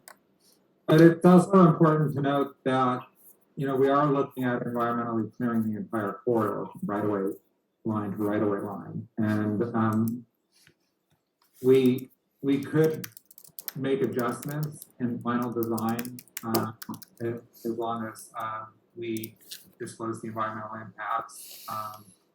So I wouldn't say it's impossible, but there's a reason why we stuck with a trail of a constant width. There's a lot of environmental impacts out there, potentially for either the interim trail or the ultimate trail alternative. And either project is extremely expensive, and we're trying to minimize impacts and control costs as much as possible. But if there's opportunities in the future, we could certainly look at them. That the areas that you mentioned along West Cliff and East Cliff get a lot of heavy traffic due to the desirability and use of those trails right adjacent to the ocean. The sections, I think, that would be more likely to be able to do something like that are not necessarily as going to be as heavily as traveled, but there is good reason why to separate pedestrians from bicyclists. It's often brought up in our bicycle and pedestrian committee meetings. So you do make a valid point, Commissioner Koenig. And I'd like to add that these are the basis for the development of some of the schematic plans that are coming forward to the community for public input.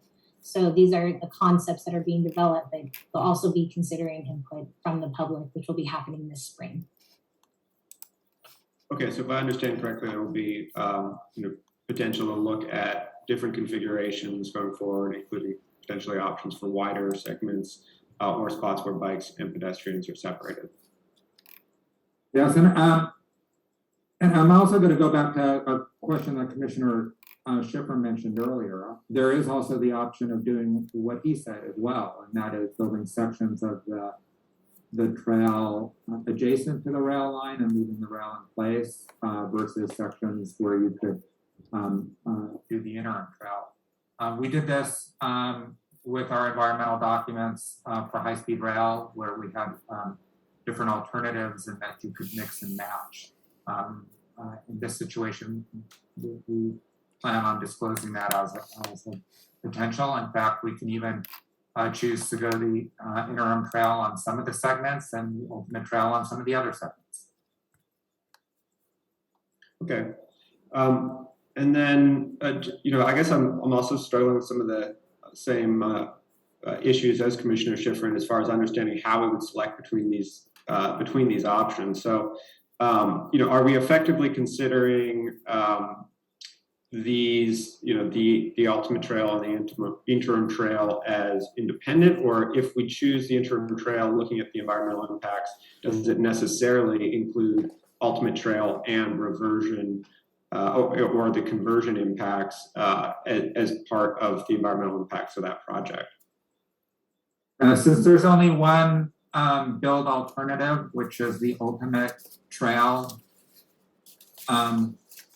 it includes the ultimate trail impacts configuration, whether you exercise the optional trail or not. If you remember the discussion about rail banking, you're not, you'll never hear me refer to the interim trail as trail only, because that violates the whole concept of rail banking.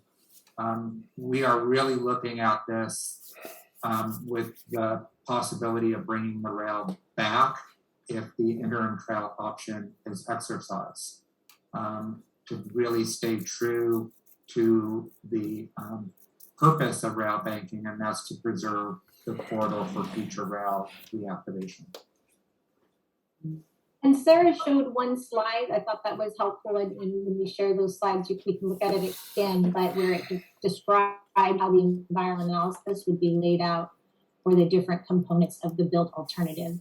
And that may answer your question as well, looking at the ultimate, the interim optional phase, and then as well as the conversion piece of it from going from interim to ultimate. Okay. I could bring that up if that's helpful. Sorry, it's a long presentation, so I'm scrolling through here. If I may jump in, a part of the goal of today's presentation, talking about the EIR review through 8 through 12, is that the city and the county and RTC are taking the same approach between all of our segments. The proposed project will include the ultimate as well as the optional phase. And so at the end of the EIR process, there will be some build alternatives, but the interim trail isn't considered a build alternative. It'll be a part of the proposed project. And that is to allow flexibility for the agencies to approve our EIRs, and then elected officials, as we move into the design phase, choose which project may be buildable. So whether we could actually build a interim trail, or most likely an ultimate trail configuration, because that is what we at this point are allowed to build. Hopefully that clears up some of the confusion between the proposed project and choosing a project at the end of the EIR. We're not choosing interim or ultimate at the end of the EIR. Those are considered a part of the proposed project. That's one project.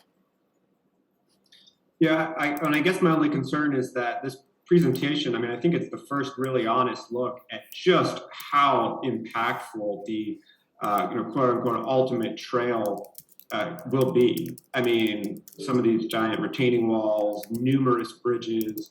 And so my concern is that we, you know, if the only alternative is that we do those sorts of impactful projects at some point, then is it possible we come up with a project that's, you know, actually not acceptable? You know, we've already seen, for example, with segment 7B that given the impact of those retaining walls on the riparian corridor, the environmental groups opposed it. You know, are we going to be left with an option that's not or no alternative that is acceptable?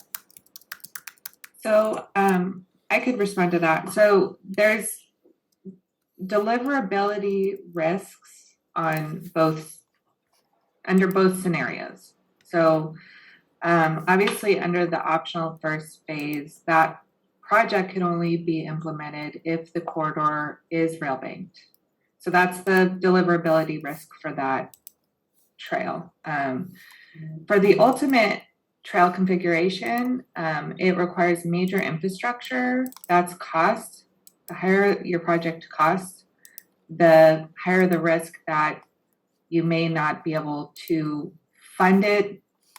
It may take additional cycles. You may need to phase your project into bite-sized pieces that are feasible to get funded. So funding is a project risk. When you have a higher, if you have a more expensive project, it's going to be more challenging to deliver because we don't have locally, obviously, sufficient capacity to build all of our transportation needs, as we all understand. And therefore, we're competing for other sources of funds at the state and federal level. Those are highly competitive as well. And so cost is a risk to a project. The other risk, I suppose, is more specific to segment 12, and that is because we are proposing to acquire some right-of-way. There is some deliverability risk associated with that process. And so there's a little bit of a heightened risk there. If we're not able to acquire the right-of-way or we run into challenges there, it adds risk to the project. Not to say that we can't overcome that risk, but it's something that staff recognizes as we are developing these projects and bringing forward information to the commission. Okay, thank you. I see a couple other hands from my fellow commissioners have come up. So Commissioner Brown. Thank you. This has been a really interesting discussion, and the presentation was incredibly helpful. So thank you to staff for putting this together, Sarah for explain, and all the staff here presenting today for trying to help us understand this and as clearly articulated explanations of what the kind of possibilities are here and what the potential unintended or intended consequences might be. I'm still trying to wrap my mind around the money piece of this, and so I just wanted to go back to the comparison on for cycle 3 funding for the ultimate project versus the optional first phase. And maybe I just wasn't tracking well enough when you were talking about it, and so it may be obvious, but I'm just still trying to feel like I'm understand this. From what I can tell, the two possibilities, the cycle 3 optional first phase involves lower pre-construction and construction costs attributed to the local match cost, but the other elements are kind of all the same. And so I guess I'm just wondering if I'm trying to understand, so what I'm seeing is there's about I think it's a $50 million difference between the two, and those are shown in the chart as two different line items, very different costs for local share. And so I'm just trying to understand. I mean, I get the big picture of, that it costs less to do this, to do the trail project, but like what's in that? I mean, what is actually in the differential there, and what does that mean for the possibilities if we do a phased approach to increase the cost for the ultimate project down the road? I'm still trying to wrap my mind around this. Like, if we do interim, if we do this phased approach, it's going to cost, there will be costs associated with that. And I'm trying to figure out where that will show up. And so anyway, I don't know if that was totally clear, but it's partly because my head is not totally clear on this piece of it.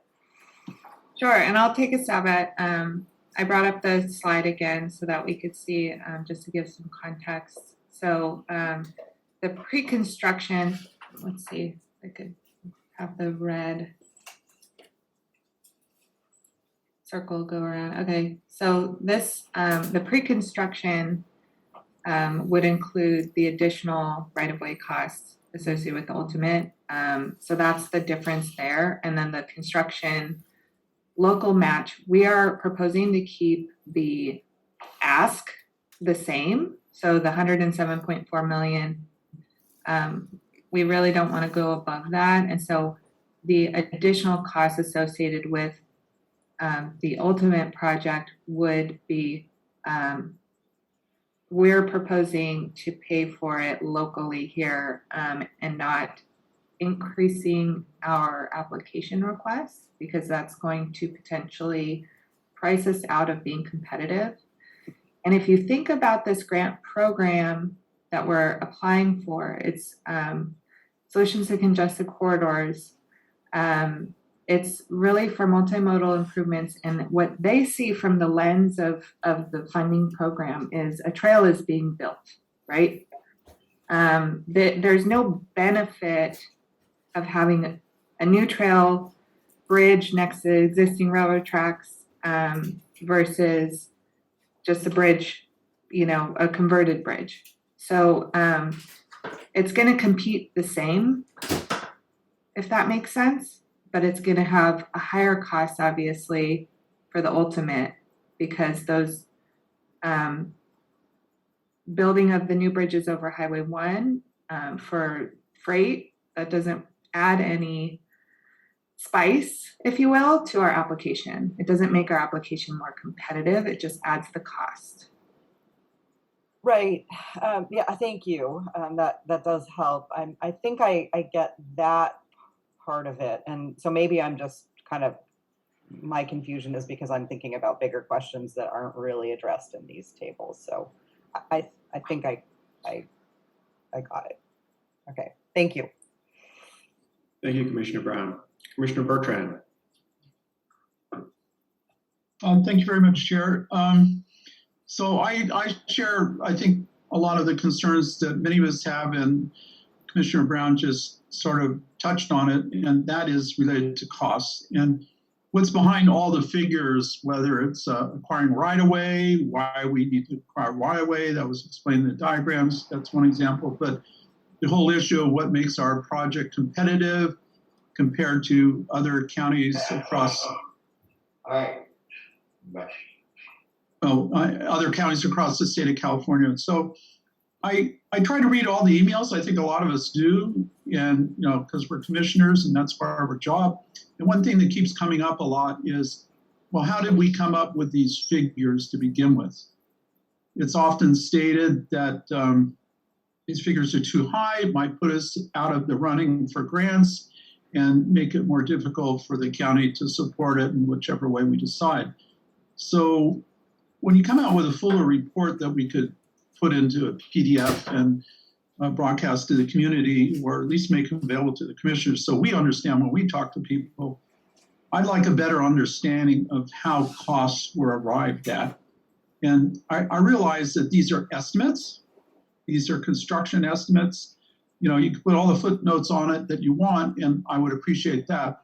But I think we need to have some way so that when we talk to our constituents and when we try to make up our minds also, what these costs are actually based on. And, you know, I could come up with what I think you would say, but that's not good enough. You wrote the report. So I'd really, not Sarah and all, the staff, et cetera, you know, so I do appreciate some of that, definitely. Thank you very much. And another reason why I appreciate it is, you know, we get this pushback from the public, and I think those are legitimate concerns of the public. And, you know, we need to be able to address those concerns so that there's that sense that, you know, we cross the T's and dotted the I's when we put this report together, and people need to have that trust. And I think this would help build that trust between the RTC and the community. Thank you. Thank you, Commissioner Bertrand. Commissioner Montesino. Yeah, I have a question. So which I don't know if it's in one of the slides, but under the optional phase, does it have a cost of how much is going to be to railbank? So how much is railbank going to cost us? Where, you know, lawyer fees and going through all that process. And even some people have alluded to, you know, providing a cost about putting a train on top of a truck and delivering it to our rail rolling camp. Yeah. So how is that in the slide cost? Sure, I'd like to respond to that. So I brought up the optional first phase cost estimate again, just to show the construction, the right of way, and then the total costs again. So if you look at the trail column, we did include some cost here. It's 0.9 million. That's including some contingencies. It includes, you know, the whole project cost for a right of way, and that would actually include some costs associated with rail banking. So that's really where that is captured in the cost estimates. And hopefully that answered your question. It's not, I mean, I would say this is an estimate, and I do want to give that disclaimer that, you know, it's subject to change as we go through the process or not. But this is our best guess at, you know, what the total project right-of-way costs, and that's where the rail banking cost belongs for this project. Thank you. Thank you, Commissioner Montesino. Commissioner Schifrin. Yes, in listening to the discussion, it raised a couple of questions in my, at least one question in my mind about the process. It's true, is it not, that the commission can't make a decision on any project, any of these projects, until the EIRs are done and certified. Is that true? Well, the grant application will be due before then. So the schedule of the upcoming grant cycle, which is why we're putting this information out now, is to start the conversation with the commission and provide this information so that it's understood the magnitude of investment needed that's upcoming. So the grant deadline is later this year. CEQA for segment 12 in the Highway 1 project is scheduled to be complete in the following spring, so early 2023. It's going to be completed before the program adoption by the CTC, which is a requirement of the project to be eligible for the funds. But we need to apply for one of these scenarios. We need to at least understand and make a decision on a grant application local match. That's really what we're getting at here is, you know, local funds will be required. And it's just a matter of how much, depending on which scenario we go for. But we want to bring this information. That's what I was afraid of. Is the attorney on the call? Steve Mattis on the call. My understanding is that it is illegal for a public agency to essentially approve a project before the environmental document is certified. So, that's where I had my concern. If the commission needs to approve a project, one of these options, before the EIR is done or are done, we've got a legal problem, I think. I asked the attorney to confirm that.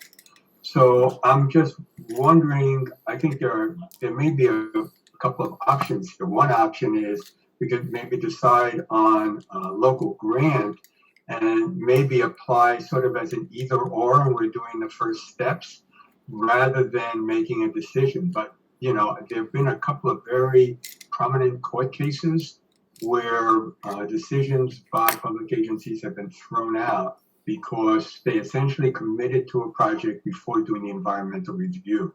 And so maybe you can't answer that today, but I think it needs to really be looked at seriously. And I like the strategy of moving forward. I think it's a really good strategy, but I think it may be necessary to sort of move forward with options as opposed to with conclusions. And be real clear that the commission is not approving anything by submitting this application. That can be dangerous in itself, but at least it provides a little bit of cover. So anyway, I just wanted to ask that question because it's just becoming clear to me that we may be put in a position, the commission may be put in a position of putting the cart before the horse, which I don't think we can legally do. You make a good point, Commissioner Schifrin, and we certainly don't want to approve the project before CEQA is complete. Reiterating what Sarah mentioned regarding the CTC and their program, they allow you to apply for funds prior to the completion of CEQA. They want your CEQA document to be done within 6 months of program adoption. So that has been happening statewide. It happened in the last round. We applied for funding before the CEQA document for Bay Porter to State Park was completed. But a little bit more unique. So we want to be careful about how we do it. And I think there may be options moving forward. One of the things Sarah brought up earlier is that really the project benefits are the same, whether you select the ultimate project or you select the interim project. You end up with a highway project and you end up with a trail project. The rail is kind of ancillary to the project. It adds cost, but it doesn't necessarily increase benefits. So there may be options that allow us to say, well, if we came up with the extra match, we could do the ultimate project and we're not really doing a bait and switch with the CTC. So we have to be very cognizant of the comments that you made and make sure that we do so in a legally sound manner. Thank you. Thank you, Commissioner Schifrin. Seeing no other hands from commissioners, I will, Commissioner Quinn, go ahead. Sorry to come in so late, Mr. Koenig. I just want to loop back to what Sarah said and the cost estimates. Based on the email traffic, there's going to be a lot of quibbling about cost estimates. And I'm going to say for Ms. Christensen, I'm sure it was more than quote a guess. I'm sure it was an accurate prediction based on external benchmarking and her expertise as an engineer. And I think we should recognize them as such. And maybe going forward, Director Preston, we could include comparables, what people are spending in other markets to achieve the same thing, to ground the conversation with the public on how much this may cost. Thank you, Commissioner Quinn. All right, well now, yes, Commissioner Rodkin.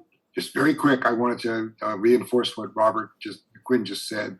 I think we really do have to depend upon the expertise of our staff. I know that in America these days, expertise is under attack. We have really good staff and they do a really responsible job. And the idea that members of the public are going to weigh in here with their idea of what a bridge ought to cost or something is probably not our best approach. So thank you for that comment, Robert. You, Commissioner Rocker. Seeing no other hands from commissioners, we'll now open it for public comment. We'll have 2 minutes. If you'd like to make a comment, please raise your hand and we'll call on you in order of hands being raised. Our first public speaker will be Kyle Kelly. Manny, could you tell us from time to time roughly how many hands you're seeing, just so we have an idea where this is going?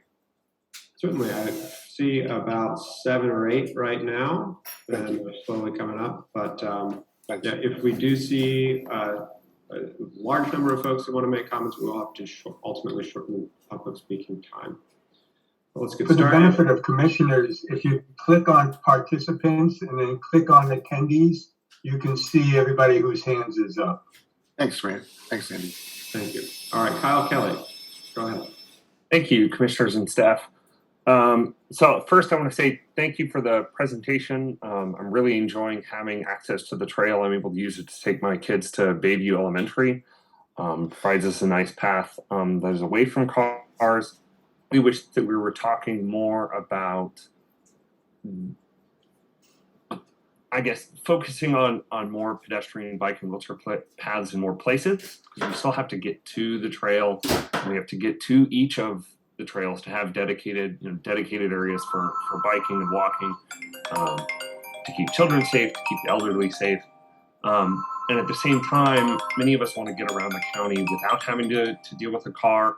I would like us to fulfill our obligations under Proposition 116 when we purchase the corridor, stick to the state rail plan, and really allow us to move forward with rail and trail. I have a hard time believing that if we took a phased approach, that we're going to bring the rail back, and especially since it's the highway project that is necessitating a replacement of the bridges.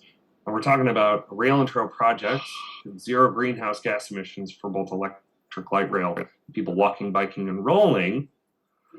Those shouldn't have to use their funds to pay for highway related components, a highway that actually has higher greenhouse gas emissions in the year 2022.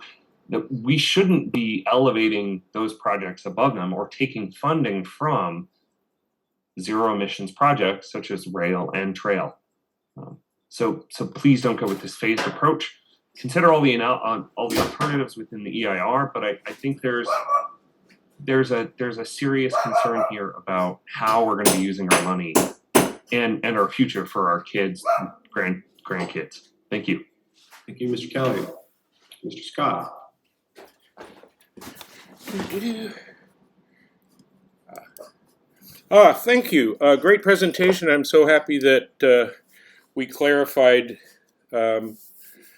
with Commissioner Hernandez's question that the ultimate plan is a plan that doesn't require rail banking, because I'm pretty certain that rail banking is going to be nearly impossible, and in any event, we should be prepared for that. I wanted to speak to the Capitola question for the trail, because in the Monterey Bay Sanctuary Scenic Trail Network Plan, on page 461, an alternative that didn't come up today is to build a separate iconic bridge for bikes and pedestrians, which I think would be a fabulous solution, even though there's costs associated with it, like any other solution. It could become a real statement for the community of Capitola.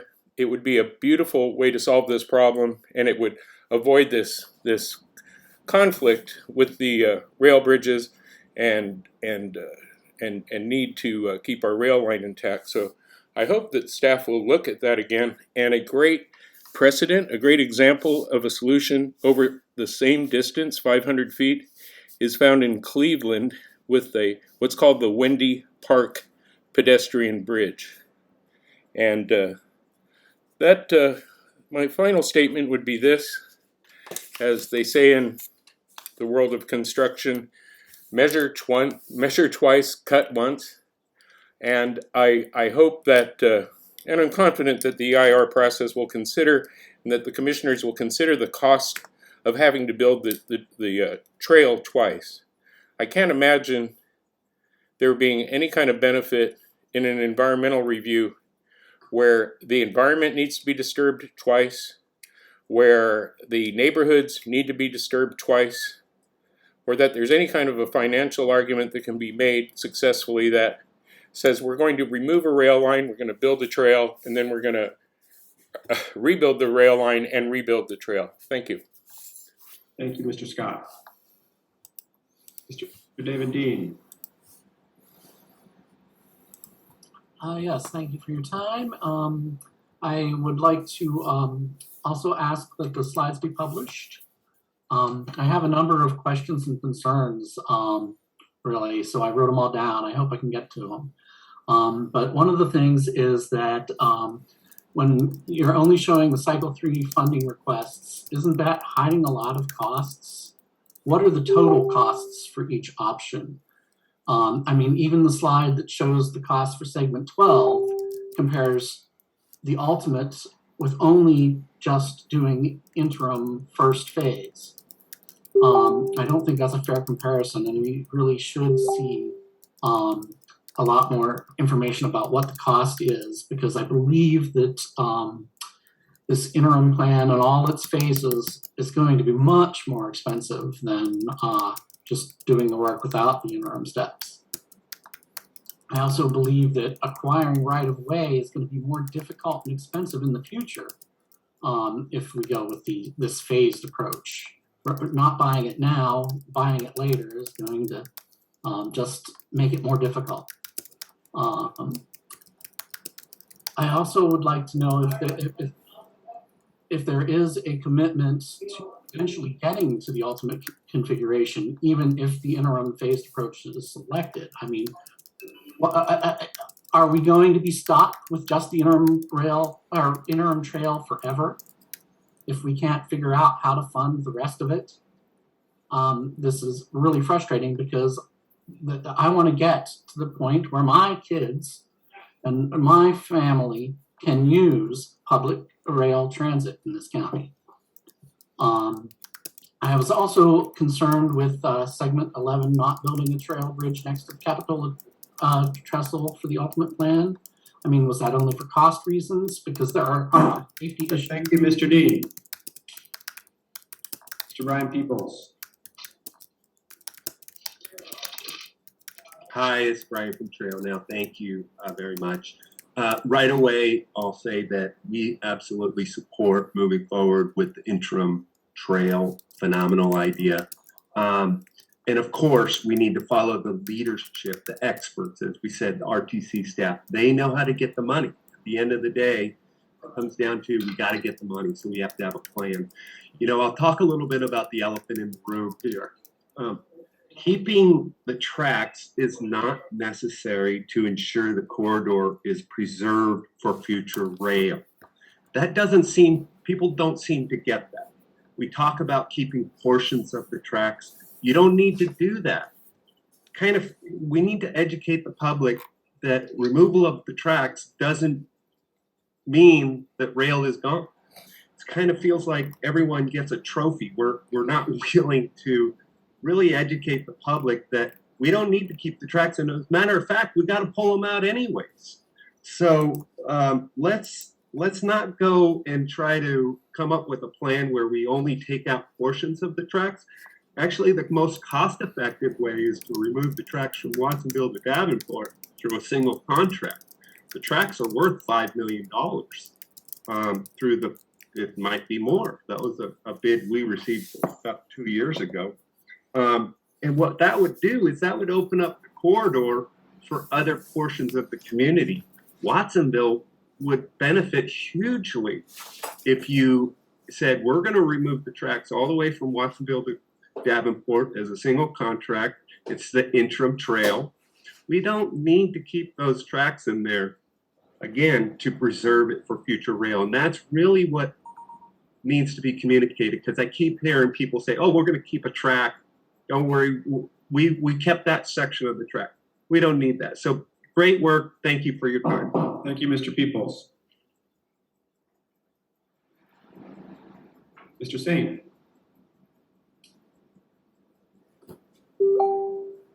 Yes, thank you, Commissioner Koenig. Funding seems to be the big issue.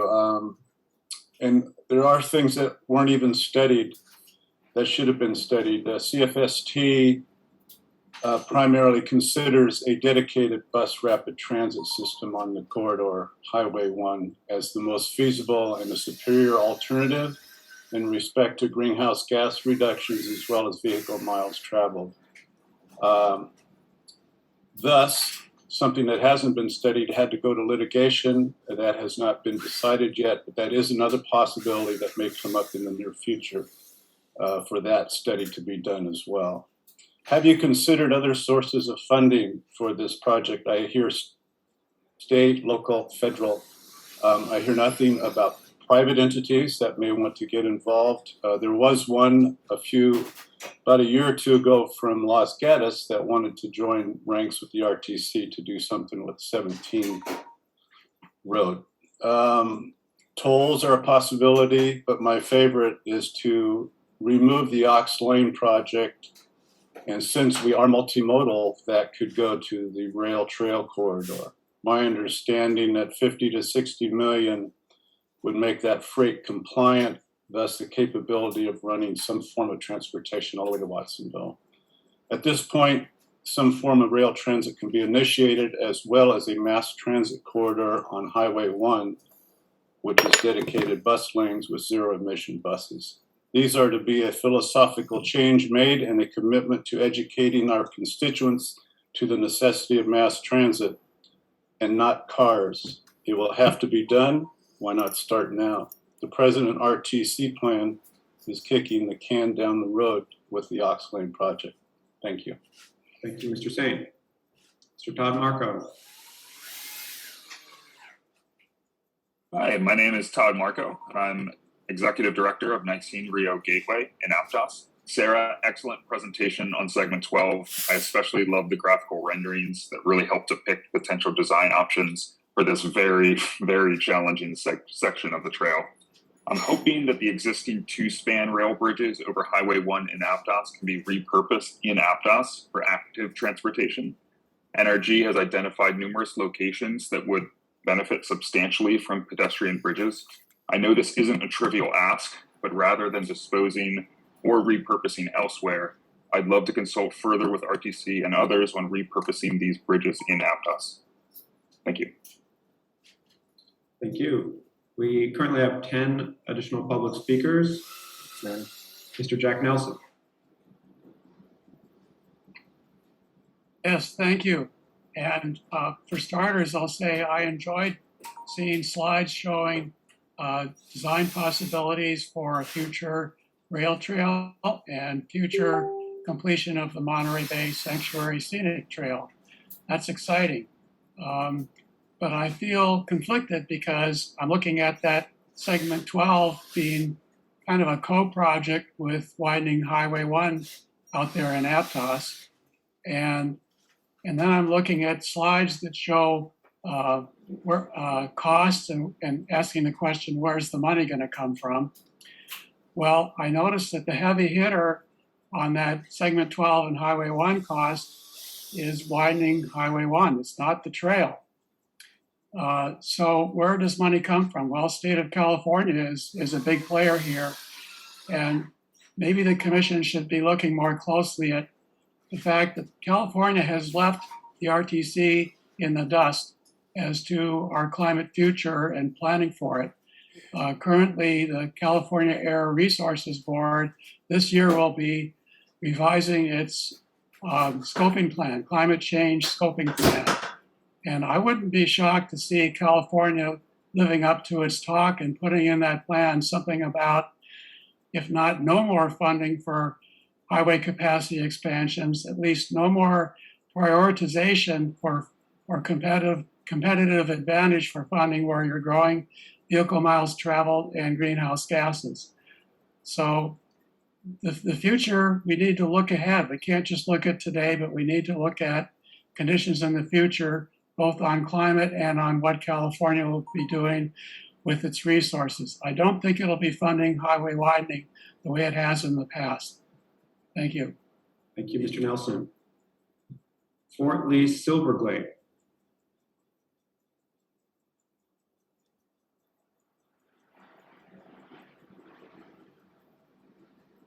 Hi, can you hear me?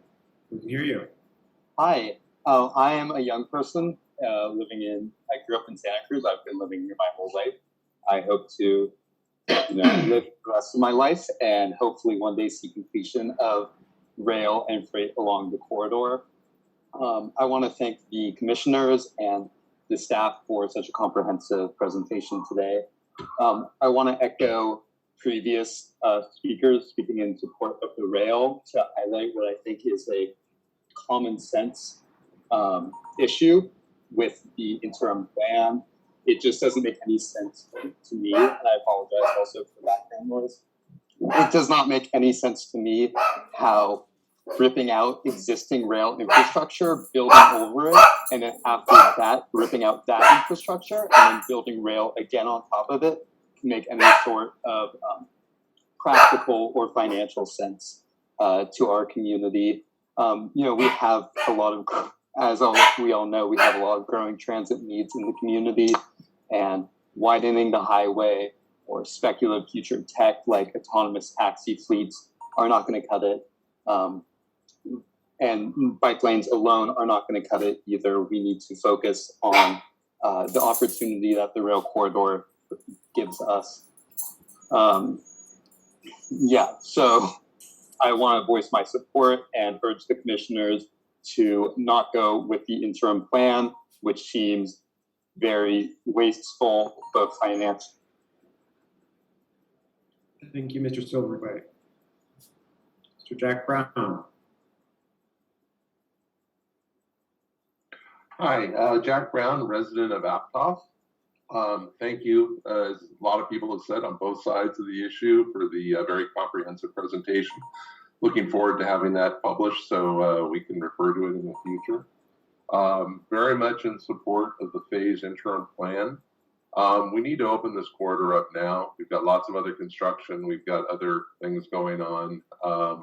We just need to be able to let this be used. And so I really hope that the public and the commissioners really follow the recommendations of staff. For once, as noted, they're the ones that really know what's going on here. I think there's a lot of false information about rail banking. I mean, one, I'd like to see,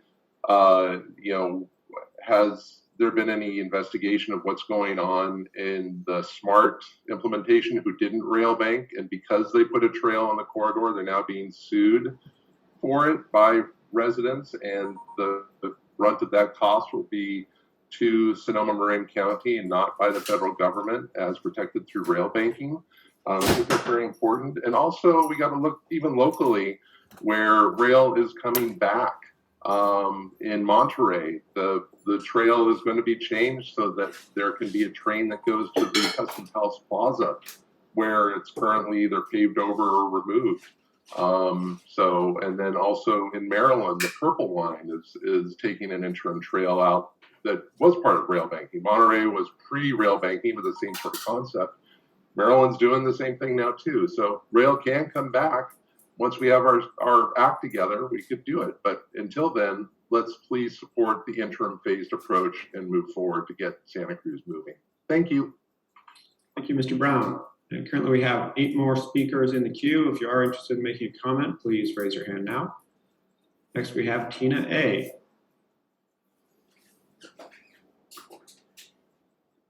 Tina, if you're there, go ahead. Hello, good morning. How are you? We're great, thank you. Okay, when describing the interim trail, it appears the interim trail is proposed to be wider than the trail would be under the ultimate rail with trail configuration. Wouldn't it be smart to make the temporary interim trail as narrow as possible to minimize the amount of money and material spent on something that is only temporary, that will need to be removed someday? That's my first question. And then also, shouldn't it be emphasized that access is the most important part of equity?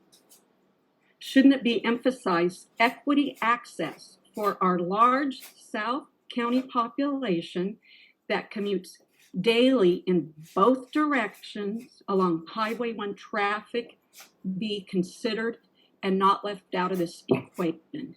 Thank you. Thank you, Tina. Next up, Mark and City Miller. Good morning, Chair, Commissioners. I have just a few comments. Number one, I'd like to echo Mr. Dean's comments earlier. The cost estimates seem to lack the real costs. They don't include, it doesn't appear that they include, the cost to remove the interim trail, put the tracks back where the interim trail had been, construct the trail alongside the tracks in the restored configuration. So I think there's a lack of full transparency around costs. I also like to echo Barry's comments about the Capitola trestle. I don't understand why the ultimate trail configuration was just excluded from consideration by that segment. I do think there's an opportunity, and that approach is inconsistent with the Monterey Bay Sanctuary Scenic Trail Network Master Plan that was formally adopted in 2014. I also want to echo Tina's comments that she just made. It appears that the the equity valuation, social equity valuation, is completely missing from the analysis. The RTC's official policy is to make decisions based on a triple bottom line framework of equity, environment, and cost, economy. There's also no mention of the impacts on Roaring Camp's business or the tourism industry in general. Roaring Camp has indicated that railbanking, the interim trail option, would have an adverse impact on their business, ultimately putting them out of business. I think that the 6,000 emails that you received a few weeks ago should give you some indication of how serious that is, and also include that in your consideration of project costs. That is a real cost. Thank you. Thank you, Mr. Miller and City Miller. Just to double check, if you are not currently speaking, will you please put yourself on mute? We're getting some static. Next up, we have Ms. Judy Gittleson. Hi, good morning, Commissioners. I'm Judy Gittleson, a Watsonville resident, and I support the rail, passenger rail. I think public transportation is definitely the way to go. And I just want to point out, I think our greatest asset is the existing trail, the train tracks. I think that's like so understated. I think we've got it in place, and I think it's the RTC jobs and the commissioner's job to implement infrastructure that supports that rather than do a workaround. I think the train travel for Watsonville residents, for Santa Cruz people moving to Los Angeles, I mean, it really expands the world of all of us, and I think it's in place. I think to take advantage of it is a very small cost, and I think all priority should be placed on that. I do have a question. Is this going to be recorded and replayable? That was one question. And I think to take all resources and put them toward making public transportation is the job of the RTC, to put the trestles in, to better them, and that's Proposition D or Proposition 116 and D, and I think that's your obligation. And I think anything putting into the highway, as one person said, is a fool's, whatever that thing is, but I think put it into the train and we'll be far better off, and the young people will be able to move around in the future too. Thank you. Thank you, Ms. Gittleson. Next speaker, Ryan Sarnataro.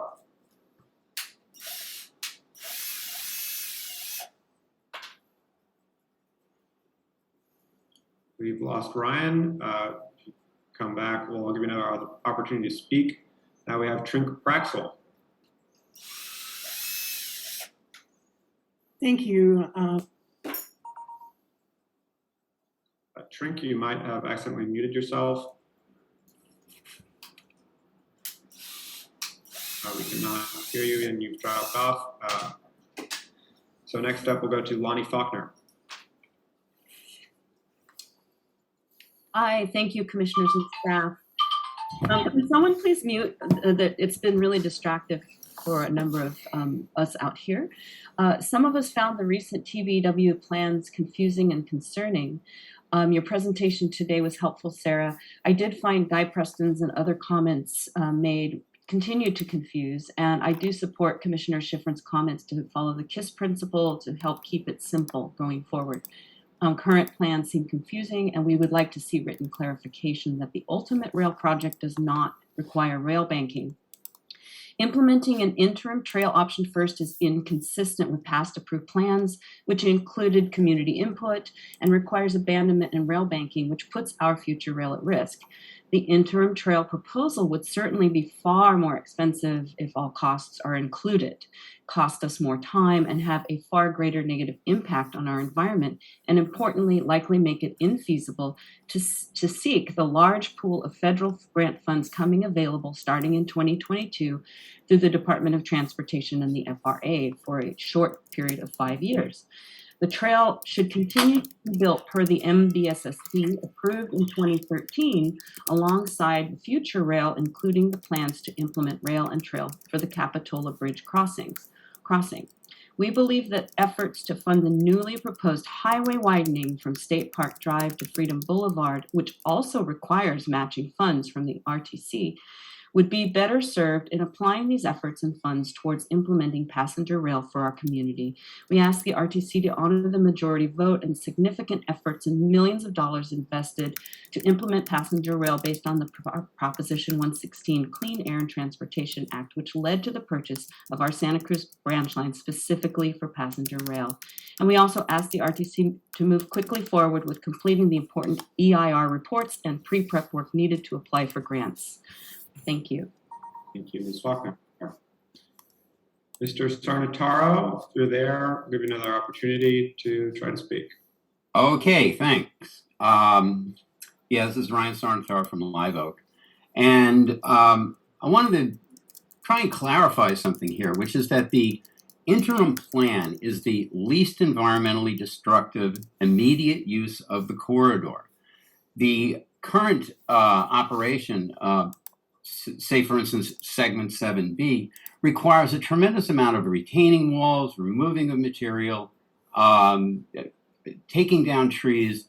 This is, you could say, necessary if in the long run there's going to be a train running on the corridor. But in the interim period, when there's no opportunity for a train to run, environmental sanity would require us to go with the interim plan. I think that it's important to keep in mind that that the train is by no means assured. As a matter of fact, if you're going to lay odds on it, I think the chances of Santa Cruz County coming up with $1 billion to put the train in are quite low.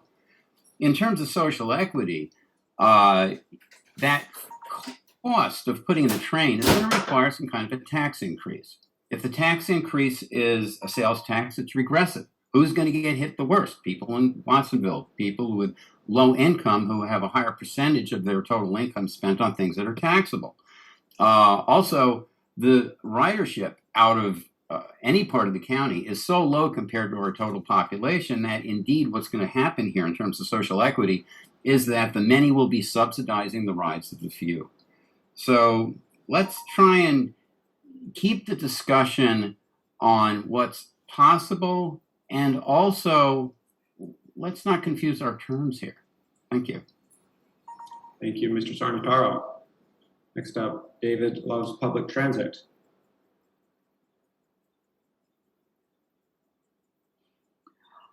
Good afternoon, everybody. Are we on the air? You are. Okay, this is David Van Brink, and this is all very exciting. Everyone loves the existing trail sections, even if they say they don't. Everyone loves it, and I'm sure all new progress will continue to be popular and well used, no question. Okay, 2 points. One, so this is an obvious subtext, but let's call it out. One of the hazards of a staged implementation is that it's a vulnerability. As we know, there are obstructionists and bad actors whose goal is literally to prevent public transit on the corridor. The staged implementation does expose that vulnerability. Delay is always a good obstruction tactic, like the condemned man getting a reprieve by promising to teach a horse to sing. It's not honest, but any delay is good, and costs keep going up. So that's the first point. Delay is dangerous. And point two, minimal trail. To reiterate Tina's and I think Mark's remarks, it seems that the stage one design, if pursued, should be a minimal viable product.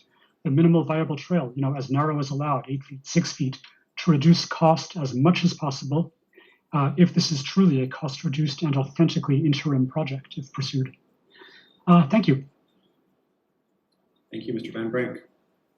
Next up, Sally for Rail and Trail.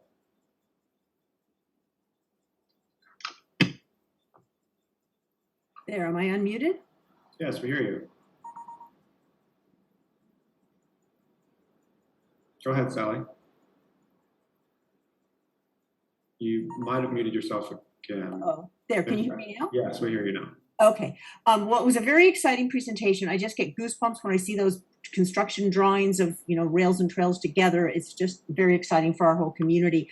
I have several questions that could use clarification, and I know there's going to be public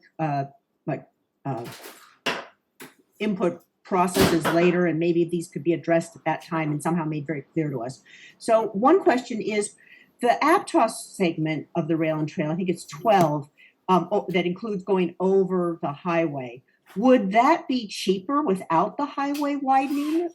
I know that other bridges, bridges were considered for cantilevers, but since the highway widening requires removing of those rail bridges, was that considered as what if we don't remove those bridges? What if we don't widen the highway and we cantilever there? Would that reduce the cost of the project? Also, would the interim plus the ultimate be more expensive than just going to the ultimate right away? Also, the interim requires rail banking, and I know somebody answered that question. It'll be about $0.9 million in legal fees for the rail banking, and I assume that includes trucking locomotives around the county, if that's even possible. Does that also include the cost of track removal and then repair and restoration? Also, did I understand that the cost of the interim trail on the tracks also would require some more local funding, in addition to the thought that the Rail Plus Trail project would require more local funding? Also, if construction costs are always going up, won't every plan that to construct the ultimate thing at a later time necessarily be more expensive? And lastly, did I understand that any project we choose must get CTC approval? And if that's so, how likely are they to approve any project that includes rail banking? So that's a lot. I'd love to learn more. Bye. Thank you, Ms. Arnold. Next up, CM Squared, Santa Cruz.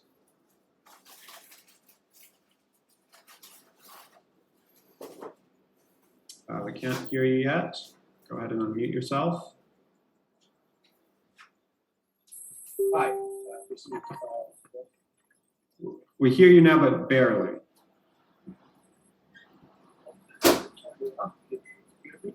Yeah, we really can't understand what you're saying. I don't know if you can get closer to your microphone. How is that? Just barely intelligible. Go ahead. How's that? We can hear you. You're not muted though. Okay, sorry about that. Everything that I would like to say has already been said by those who are speaking in favor of the ultimate plan.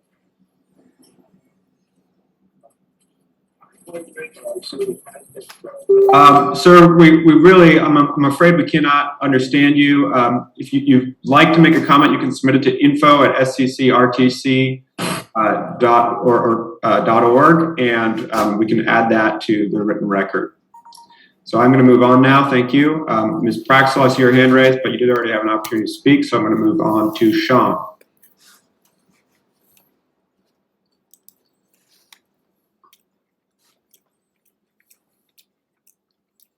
Sean, go ahead and unmute yourself. As far as available funding, just last year, Anna Eshoo, who served part of Santa Cruz County for many years, announced that she reminded us rather that up until and including last year, she had helped retain more than $5 billion, much of it specifically for improving Caltrans crossings and bridges. Just this month, they finished electrifying all of Caltrans. And within the last week, BART has added stops and Sunday service. If anybody doesn't think funding is available, they haven't turned on the TV in the last year, contact your former congressional representative. She will respond to you personally. Six-figure income used to be this mythical destination that once achieved, things would fall into place. And now it's become a minimum needed just to tread water. Everything's going to cost more in the future.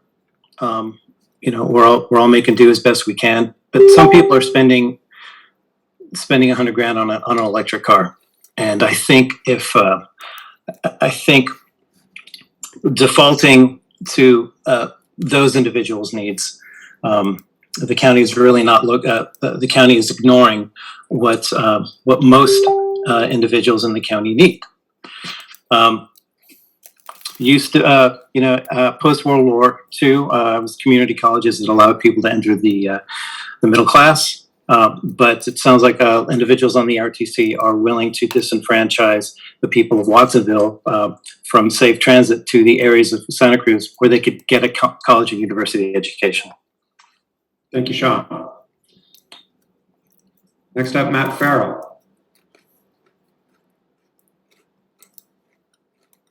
Good morning, commissioners. I just wanted to clarify comments that have been made about Section 7B in the city of Santa Cruz. That section is set to be under construction this spring. And while there were delays in its approval, it is now approved and going to soon be out to bid. And there was also a comment made about, well, you didn't really need to build the trail along Section 7B because the rail will never be used. Well, in fact, what's happening right now is there's been some extensive discussion about running recreational rail from Santa Cruz to Davenport. And for that reason, Transportation Commission staff have developed a plan for the North Coast section of the trail that does not require removal of the rail. Thank you. Thank you, Mr. Farrell. Next up, Bud Colligan.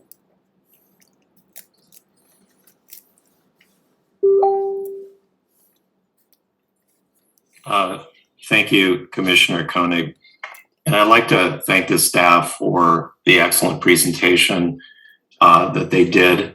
I think it has brought a sober reality and clear thinking to this issue that has not existed before. We've already heard that we need $60 million to repair the tracks, which we don't have. Now the study today showed we have a $50 million difference between the ultimate plan and the interim trail. I expect that we'll see more of these cost differences in segment 9 and 10 and 11. That's on top of what the TCAA said we would need to actually build the trail, which was $465 million for light electric rail and $25 million a year for operating expenses. At some point, the commissioners on the RTC have to say, show me the money. We don't have the funds for any of this. And the dreamy thinking that you continue to hear from train supporters is just not supported by reality. Let's move forward with the interim trail now. Thank you. Thank you, Mr. Colligan. See no other hands raised. It was brought to my attention that Ms. Praxel did drop off before she had an opportunity to speak before you. So go ahead, Shrink Praxel. Thank you for coming back to me. I appreciate that. And I think it's appropriate to speak after the last commenter about funding, because that's really what I wanted to bring up, is that it has been said multiple times by staff that we really can't look for funding for the rail from other federal and state funding sources, as has been referenced, that there should be quite a bit of money over the next 5 years for that we can't do that until we have an EIR for the rail. And I guess my question is now, with this ultimate trail approach, will we in fact have the EIR that we need to do the funding, to apply for rail funding? And is it possible then that same kind of application for funding with an expectation that the EIR would be completed within the next few months, that has been mentioned that the CTC has, would also apply in those kinds of funding situations? I'd like to ask that the commissioners ask staff for a full report on all possible funding that could be applied for over the next couple of years, and a report on what needs to be done to make sure that we are applying for funding not just for the trail on the highway widening, but also for the rail, which is the ultimate trail under this phased approach. Thank you very much. Thank you, Ms. Praxel. Our last public speaker will be Charles Hicks.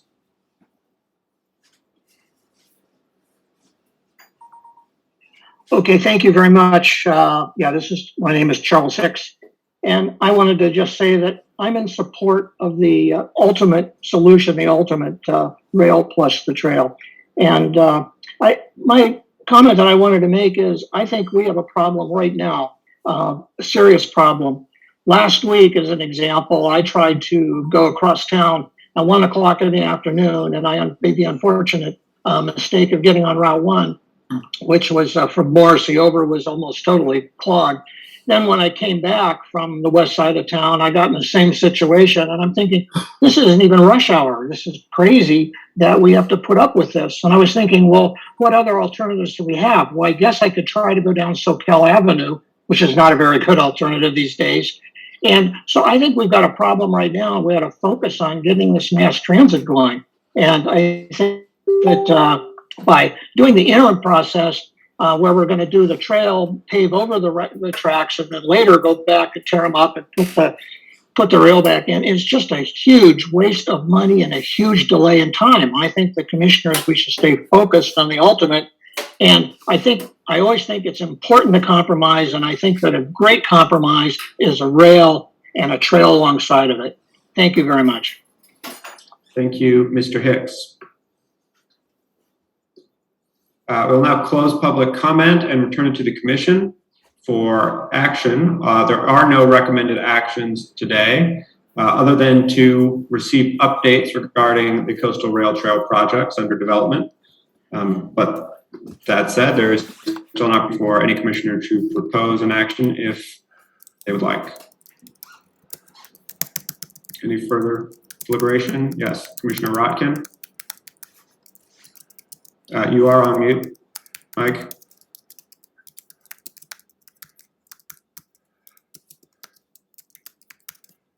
Thanks, Manu. First of all, thank you for your chairing today. I think you've done an excellent job. Really appreciate it. I do think I wasn't clear that people asked about this. And again, I'm not looking for an action bias. I think I would just make it a request as a member of the commission that when the staff bring back numbers on this and work on it, that we get, there really are three cost figures. I mean, I'm talking very broadly. One of which is, what's it cost to do the interim option now?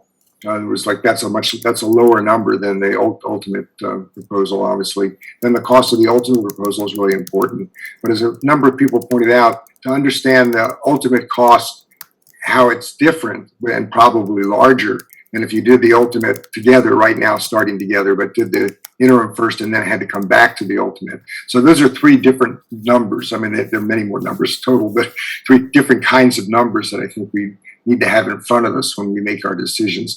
There's arguments in favor of both. I mean, you can make an argument if you really want to move ahead quickly with the trail, then you should pick the interim. there's other reasons to decide one way or the other, but in terms of cost, that it would obviously be cheaper and therefore somewhat easier to move ahead with that now. But then you also have to look at what is the ultimate cost. How much higher will that be in the end if you go that way? So those numbers will, I think, be very helpful to us. So I'm not making a motion here. I think staff can just take that under advisement, my interest here in that. And I'm sure I'm not the only one with that interest. Thank you. Thank you, Commissioner Rodkin. Commissioner Bertrand. Thank you very much. I'd like to reiterate what many have said, and which was recently talked about by Mike, and that is to, in the next report that the staff's going to do, I think they've gotten the message that the board and the community is very concerned about various aspects of how the cost estimates were come up with. And, I'm not going to go into detail right now. I've done project management. I know those things because I've done that for 30 years in my career. You have a lot of things behind the figures, and people are going to ask those questions, some more so deeply than others.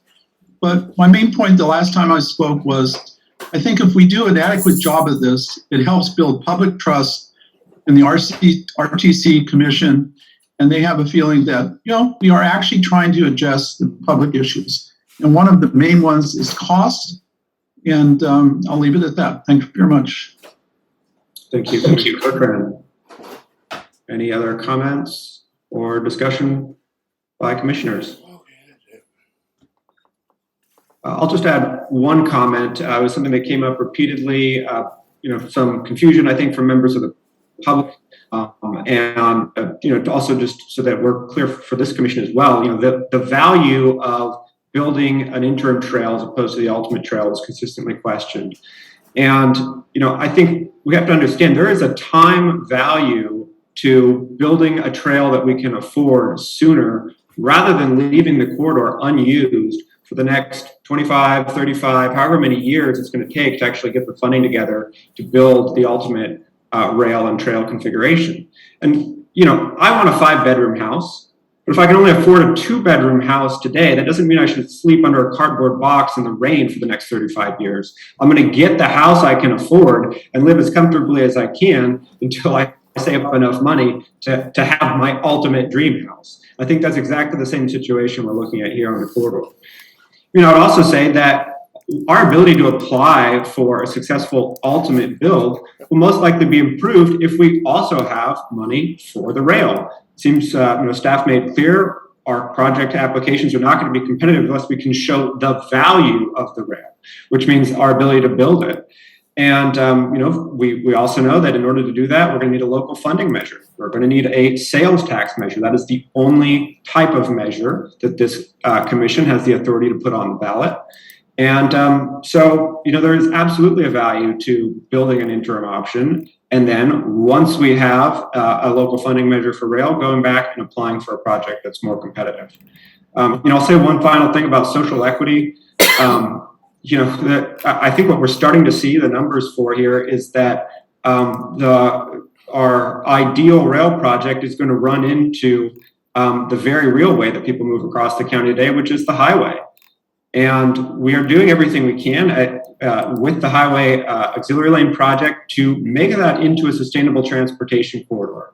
The application for 4 zero-emission electric vehicle buses makes that very clear. And so the highway can become our sustainable transportation and transit corridor. But we are going to need to address those bridges. And most likely, it seems we would need to rail bank in order to complete our the highway auxiliary lane project and the bus lane project so that we have a sustainable transit corridor on the highway. So that's the choice that's going to be need to made. I think that it's really important that our South County commissioners understand that because, as you know, the highway is the main way that your constituents get to and from work every day. And so let's not put a fantasy project that we can't afford ahead of a very realistic project that we can. Anyone else would like to make any comments? Well, I'm going to let your comment go. I disagree with much of what you said, but I'm going to let it go for the interest of time. Thank you. Thank you, Commissioner Rodkin. Seeing no further comments, that concludes our meeting today. The next meeting of the Regional Transportation Commission will be Thursday, March 7th. Sorry, that's the next Transportation Policy Workshop. The next RTC meeting is scheduled for Thursday, March 3rd, 2022 at 9 a.m. We will see you then. I'm sorry, Commissioner Montesino? Yeah, I just had a question. Since I think the state and the county are no longer doing mass mandates, are we still going to continue to do virtual meetings, or are we going to be going back to the commission or live meetings? We have not decided when we will come back to do hybrid meetings. We're not going to go fully live quite yet. In March, we anticipate staying virtual only, and we were going to discuss based on see the COVID numbers going, whether or not it would be appropriate to do a hybrid meeting in April. Thank you. All right, so again, we'll see you next Thursday or on Thursday, March 3rd, 2022 at 9 a.m. This meeting is adjourned. Thanks again, man. Good cheering. Thanks.